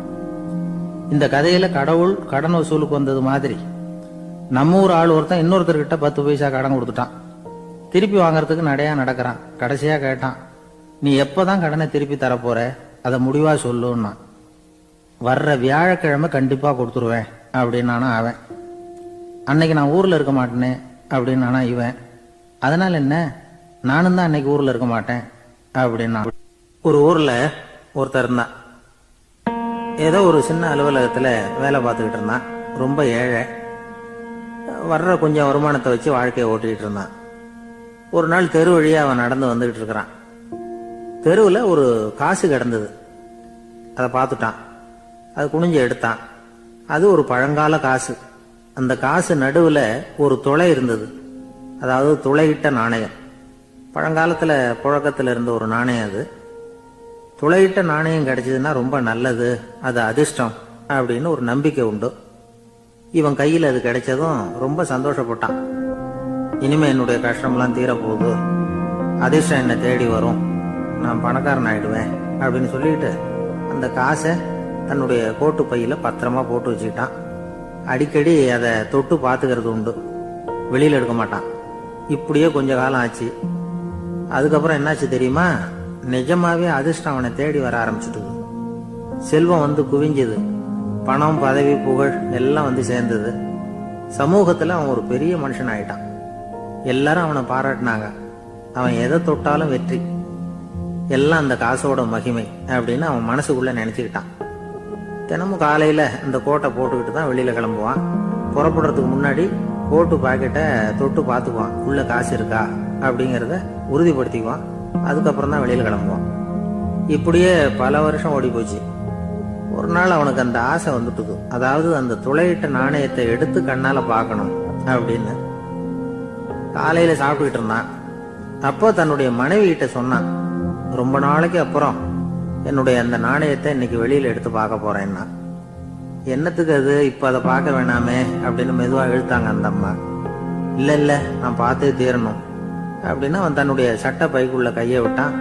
உள்ள இருந்த நாணயத்தை வெளியில எடுத்தான். பார்த்தா அவனுக்கு ஆச்சரியமா போச்சு. அந்த நாணயத்துல தொலையே இல்லை. என்ன ஆச்சு அப்படின்னு சொல்லி அவன் ரொம்ப குழம்பி போயிட்டான். இப்போ அந்த அம்மா சொன்னாங்க, நான் தான் ஒரு நாள் உங்க கோட்டு ரொம்பவும் தூசியா இருக்கேன்னு சொல்லி அதை ஜன்னலுக்கு வெளியில உதறினேன். உள்ள இருந்த அந்த காசு அப்ப எனக்கு தெரியாது, ஞாபகத்துல இல்லை. அது தெருவில் விழுந்துட்டது போல இருக்கு. அதுக்கப்புறம் எவ்வளவோ தேடி பார்த்தேன், கிடைக்கல. அதுக்குள்ள அதை யாரோ எடுத்துட்டு போயிட்டாங்க போல இருக்கு. அது இல்லைங்கிறது உங்களுக்கு தெரிஞ்சா வருத்தமா இருக்குமேங்கிறதுக்காக நான் தான் வேற ஒரு நாணயத்தை எடுத்து சட்டை பைக்குள்ள வச்சுட்டேன் அப்படின்னு விவரத்தை சொன்னாங்க அந்த அம்மா. இது எப்ப நடந்ததுன்னு கேட்டான். உங்களுக்கு அந்த காசு கிடைச்சதே அன்னைக்கு மறுநாளே இது நடந்து போச்சு அப்படின்னாங்களாம். இத கொஞ்சம் யோசனை பண்ணி பாருங்க. அவனுக்கு அதிர்ஷ்டத்தை கொடுத்தது அந்த நாணயம் இல்லை, அவனுடைய நம்பிக்கை, அதாவது தன்னம்பிக்கை. அதுதான் வேலை செஞ்சிருக்கு. இதுல இருந்து நாம தெரிஞ்சுக்க வேண்டியது என்னன்னா, வாழ்க்கையில முன்னேற நினைக்கிறவங்களுக்கு தன்னம்பிக்கை ரொம்ப முக்கியம். அது இல்லைன்னா முன்னேற முடியாது. ஒருத்தன் சொன்னானா, நான் எப்பவுமே என்னதான் சார் நம்புவேன், மத்தவங்கள நம்ப மாட்டேன். நேற்றுக்கு பாருங்க, திடீர்னு 10 பேர் என்ன அடிக்க வந்துட்டாங்க, நான் ஒருத்தனாவே அதை சமாளிச்சேன் அப்படின்றான் ரொம்ப பெருமையா. அது எப்படின்னு கேட்டாங்களாம். ஒரே ஓட்டமா அங்கிருந்து ஓடி வந்துட்டேன் அப்படின்னு நானா.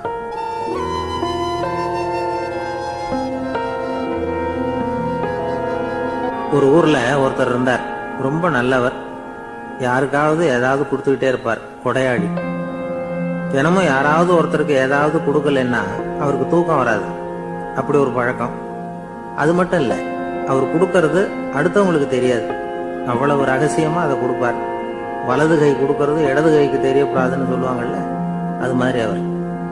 ஒரு நாள் ராத்திரி அவர் ஏற்கனவே தயாரா கட்டி வச்சிருந்த பணம் முடிச்ச கையில எடுத்துக்கிட்டு வீட்டை விட்டு வெளியில வந்தார். தெருவில் இறங்கி நடந்தார். இன்னைக்கு யாருக்கு தர்மம் செய்யறது அப்படின்னு யோசனை பண்ணிட்டு இருட்டில் நடந்து வந்துகிட்டு இருக்கிறார். யாரோ ஒருத்தர் எதிரில் வர்றது மாதிரி தெரிஞ்சுது. உடனே அவர் கிட்ட போனார். தன்கிட்ட இருந்த பணம் முடிச்ச அவசரமா அவர் கையில திணிச்சுட்டு திரும்பி வந்துட்டார். அப்பாடா, ஒரு வழியா யாருக்கும் தெரியாம இன்னைக்கு தர்மம் பண்ணியாச்சு அப்படிங்கிற மகிழ்ச்சி, மன நிறைவு அவர் முகத்துல. நிம்மதியா தூங்கினார். அப்புறம் எழுந்திரிச்சார். மறுநாள் காலையில ஊரு பூரா ஒரே பேச்சு. என்ன பேச்சுன்னா, நேத்து ராத்திரி ஒரு திருடன் கையில யாரோ பணத்தை கொடுத்துட்டு போயிருக்கிறாங்க அப்படின்னு எல்லாரும் பேசிட்டு இருக்கிறாங்க. இதை கேள்விப்பட்டதும் அந்த பெரியவருக்கு ரொம்ப வருத்தமா போச்சு. அடடா, போயும் ஒரு திருடனுக்கா உதவி பண்ணிருக்கிறோம், பிரயோஜனம் இல்லாம போட்டுதே அப்படின்னு நினைச்சார். சரி, இன்னைக்கு யாருக்காவது உதவி பண்ணணும் அப்படின்னு முடிவு பண்ணினார். ராத்திரி நேரம் வந்தது. இவர் வழக்கம் போல தெருவில் இறங்கி நடந்தார். கையில பணம் முடிச்சு. எதிரில் ஒரு பெண் உருவம் மங்கலா தெரிஞ்சது. இவர் உடனே அந்த பெண் கிட்ட பணத்தை கொடுத்துட்டு திருப்தியா திரும்பி வந்துட்டார். மறுநாள் காலையில ஊரு பூரா என்ன பேசிக்கிட்டாங்க தெரியுமா? நேத்து ராத்திரி நெறி தவறி நடக்கிற ஒரு பெண்ணின் கையில யாரோ பணத்தை வச்சுட்டு போயிருக்கிறாங்க அப்படின்னு எல்லாரும் பேசிக்கிறாங்க. அடடா, இன்னைக்கும் தவறுதலா நடந்து போச்சு அப்படின்னு ஒரு வருத்தப்பட்டார். இருக்கட்டும், இன்னைக்கும் ஏதாவது தர்மம் பண்ணுவோம் அப்படின்னு நினைச்சுக்கிட்டாரு. 3வது நாள் ராத்திரியும் புறப்பட்டார். இப்பவும் எதிரில் ஒருத்தர் வந்தார். இவர் பணத்தை கொடுத்தார், திரும்பி வந்துட்டார். மறுநாள் மக்கள் என்ன பேசிக்கிட்டாங்கன்னா, நேத்து ராத்திரி ஒரு செல்வந்தர் கையில யாரோ பணத்தை கொடுத்துட்டு போயிருக்கிறாங்க அப்படின்னு பேசிக்கிட்டாங்களாம். அவருக்கு ரொம்ப வருத்தமா போயிட்டுது. என்ன இது, தினம் இப்படி ஆகிட்டு இருக்குதே அப்படின்னு நினைச்சுக்கிட்டே படுத்து தூங்கினார். அன்னைக்கு ராத்திரி ஒரு கனவு. அந்த கனவுல இறைவன் வந்து சொன்னாராம், இதோ பாருப்பா, நீ கொடுத்த தர்மம் வீணா போயிடல. உன்கிட்ட பணம் வாங்கின அந்த திருடன் திருந்திட்டான், அந்த பொண்ணும் திருந்திட்டா, அந்த செல்வந்தனும் கொடையாளி ஆயிட்டான், எல்லாருக்கும் உதவி பண்ண ஆரம்பிச்சுட்டான் அப்படின்னு சொன்னாராம்.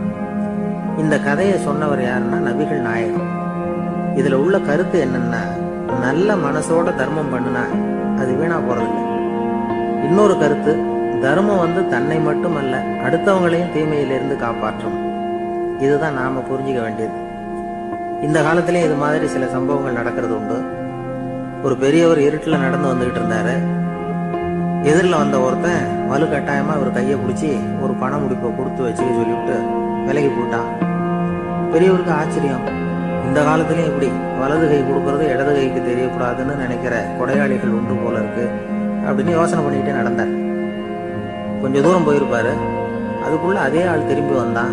கொடுத்த பண முடிப்பை திருப்பி கொடுங்க அப்படின்னு கேட்டு வாங்கிட்டான். இவருக்கு ஒன்றும் புரியல. ஏன் இப்படி பண்றேன்னார். அது ஒண்ணும் இல்லைங்க, கொஞ்ச நேரம் இதை உங்ககிட்ட கொடுத்து வச்சிருந்தேன், அவ்வளவுதான் அப்படின்னா. ஏன்னு கேட்டார். என்னை பின்னாடி போலீஸ் தேடிக்கிட்டு வந்துகிட்டு இருக்குது, அதுதான் அப்படி பண்ணேன். இப்போ போயிட்டுது, இனிமே ஒன்றும் பயம் இல்லை அப்படின்னு சொல்லிவிட்டு அவன் பாட்டுக்கு நடந்து போறான்.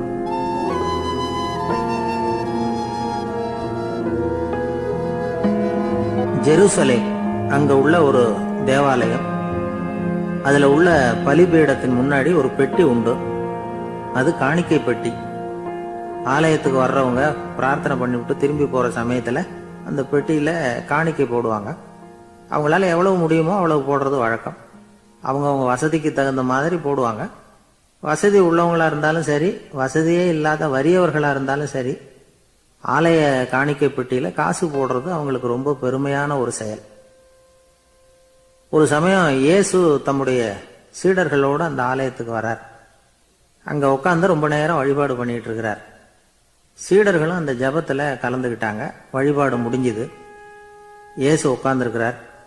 காணிக்கை பெட்டியில காசு போடுறவங்கள கவனிக்கிறார். சீடர்களும் அதையே கவனிச்சுக்கிட்டு இருக்கிறாங்க. ரொம்ப பேர் வரிசையா வந்தாங்க. அவங்களால முடிஞ்ச அளவுக்கு காசு போட்டுட்டு அவங்க பாட்டுக்கு போய்கிட்டு இருக்கிறாங்க. வசதியானவங்க நிறைய பேர் வந்தாங்க. அதுக்கு மத்தியில வயசான ஒரு அம்மா, அவங்களும் வந்து காசு போட்டுட்டு போறாங்க. இப்போ இயேசு தன்னுடைய சீடர்கள் பக்கம் திரும்பினார். ஒரு கேள்வி கேட்டார். இப்போ இந்த காணிக்கை பெட்டியில நிறைய பேர் வந்து காசு போட்டுட்டு போறத நீங்க கவனிச்சிங்க. இன்னைக்கு இந்த காணிக்கை பெட்டியில ரொம்பவும் அதிகமா காசு போட்டது யார் அப்படின்னு கேட்டார். முதல்ல வந்தார ஒரு பெரிய மனுஷன், அவர் தான் அதிகமா போட்டார் அப்படின்னாரு ஒருத்தர். மூணாவதா வந்தவர் தான் அதிகமா போட்டார், நான் கவனிச்சேன் அப்படின்னாரு இன்னொருத்தர். இப்படி ஆளுக்கு ஒரு விதமா சொல்றாங்க. கடைசியா இயேசு சொன்னாராம், இன்றைக்கு அந்த பெட்டியில அதிகமா காசு போட்டவங்க அந்த வயசான அம்மா தான் அப்படின்னாராம். சீடர்களுக்கு ஒன்றும் புரியல. அந்த அம்மா ரொம்ப ஏழையாச்சே, அவங்க எப்படி அதிகமா காணிக்கை செலுத்த முடியும் அப்படிங்கறது அவங்க சந்தேகம். இயேசு விளக்குனார். நிறைய பேர் வந்தாங்க, நிறையவே காசுகள் போட்டாங்க, அது உண்மைதான். ஆனாலும் அந்த அம்மா என்ன பண்ணாங்க கவனிச்சிங்களா? வந்தாங்க, தன்னுடைய காசு பைய திறந்தாங்க, அப்படியே கொட்டுனாங்க. அதுல இருந்தது ரெண்டு காசுகள் தான். அந்த 2 காசும் காணிக்கை பெட்டியில விழுந்துட்டுது. மற்றவங்கெல்லாம் தங்கள்கிட்ட இருந்த செல்வத்தின் ஒரு சிறு பகுதியை எடுத்து பெட்டியில போட்டாங்க. ஆனா இந்த அம்மா தன்கிட்ட என்ன இருந்ததோ அதை அப்படியே போட்டுட்டாங்க. தன்னுடைய பிழைப்புக்காக வச்சிருந்த அவ்வளவையும் இழக்கிறதுக்கு தயாராயிட்டாங்க. அவ்வளவு தாராள மனசு அவங்களுக்கு. அதனால அவங்க செலுத்தின காணிக்கை தான் அளவுல அதிகம் அப்படின்னார். விலை மதிப்பில்லாத முத்து புதையல் ஒருத்தனுக்கு கிடைக்க போகுதுன்னு வச்சுக்கோங்க. அதன் மதிப்பை உணர்ந்தவன் என்ன பண்ணுவான்? அதை அடையறதுக்காக தன்கிட்ட இருக்கிற எதையும் கொடுக்கறதுக்கு தயாரா இருப்பான் இல்லையா? அது மாதிரிதான் இதுவும் அப்படின்னார். உலக மதிப்பீடுகளை துரும்பா தூசியா மதிச்சு அதையெல்லாம் உதறி விடுகிறவன் இறையருள் அப்படிங்கிற இணையில்லாத செல்வத்தை பெறுகிறான் அப்படிங்கிறது இதுல உள்ள கருத்து. இறைவனுக்காக இழப்பதுன்னா துன்பப்படுகிறவர்களுக்காக, ஏழைகளுக்காக, ஏதுமற்றவர்களுக்காக இழப்பது அப்படின்னு அர்த்தம். உங்கள் அயலானுக்கு நீங்கள் என்ன உதவி செய்தாலும் அதை எனக்கே செய்கிறீர்கள் அப்படின்னு இயேசு சொல்லியிருக்கிறார். அடுத்தவங்களுக்கு உதவணுங்கிற குணம் இன்னைக்கு ரொம்ப குறைஞ்சு போச்சு. ஒருத்தன் வாழைப்பழத்தோல் வழுக்கி கீழே விழுந்துட்டான். பக்கத்துல இருந்த நண்பன் உடனே இவனை தூக்கிக்கிட்டு போய் ஆஸ்பத்திரியில சேர்த்துட்டான். அதுக்கப்புறம் சொன்னான், நீ அந்த வாழைப்பழத்தோல்ல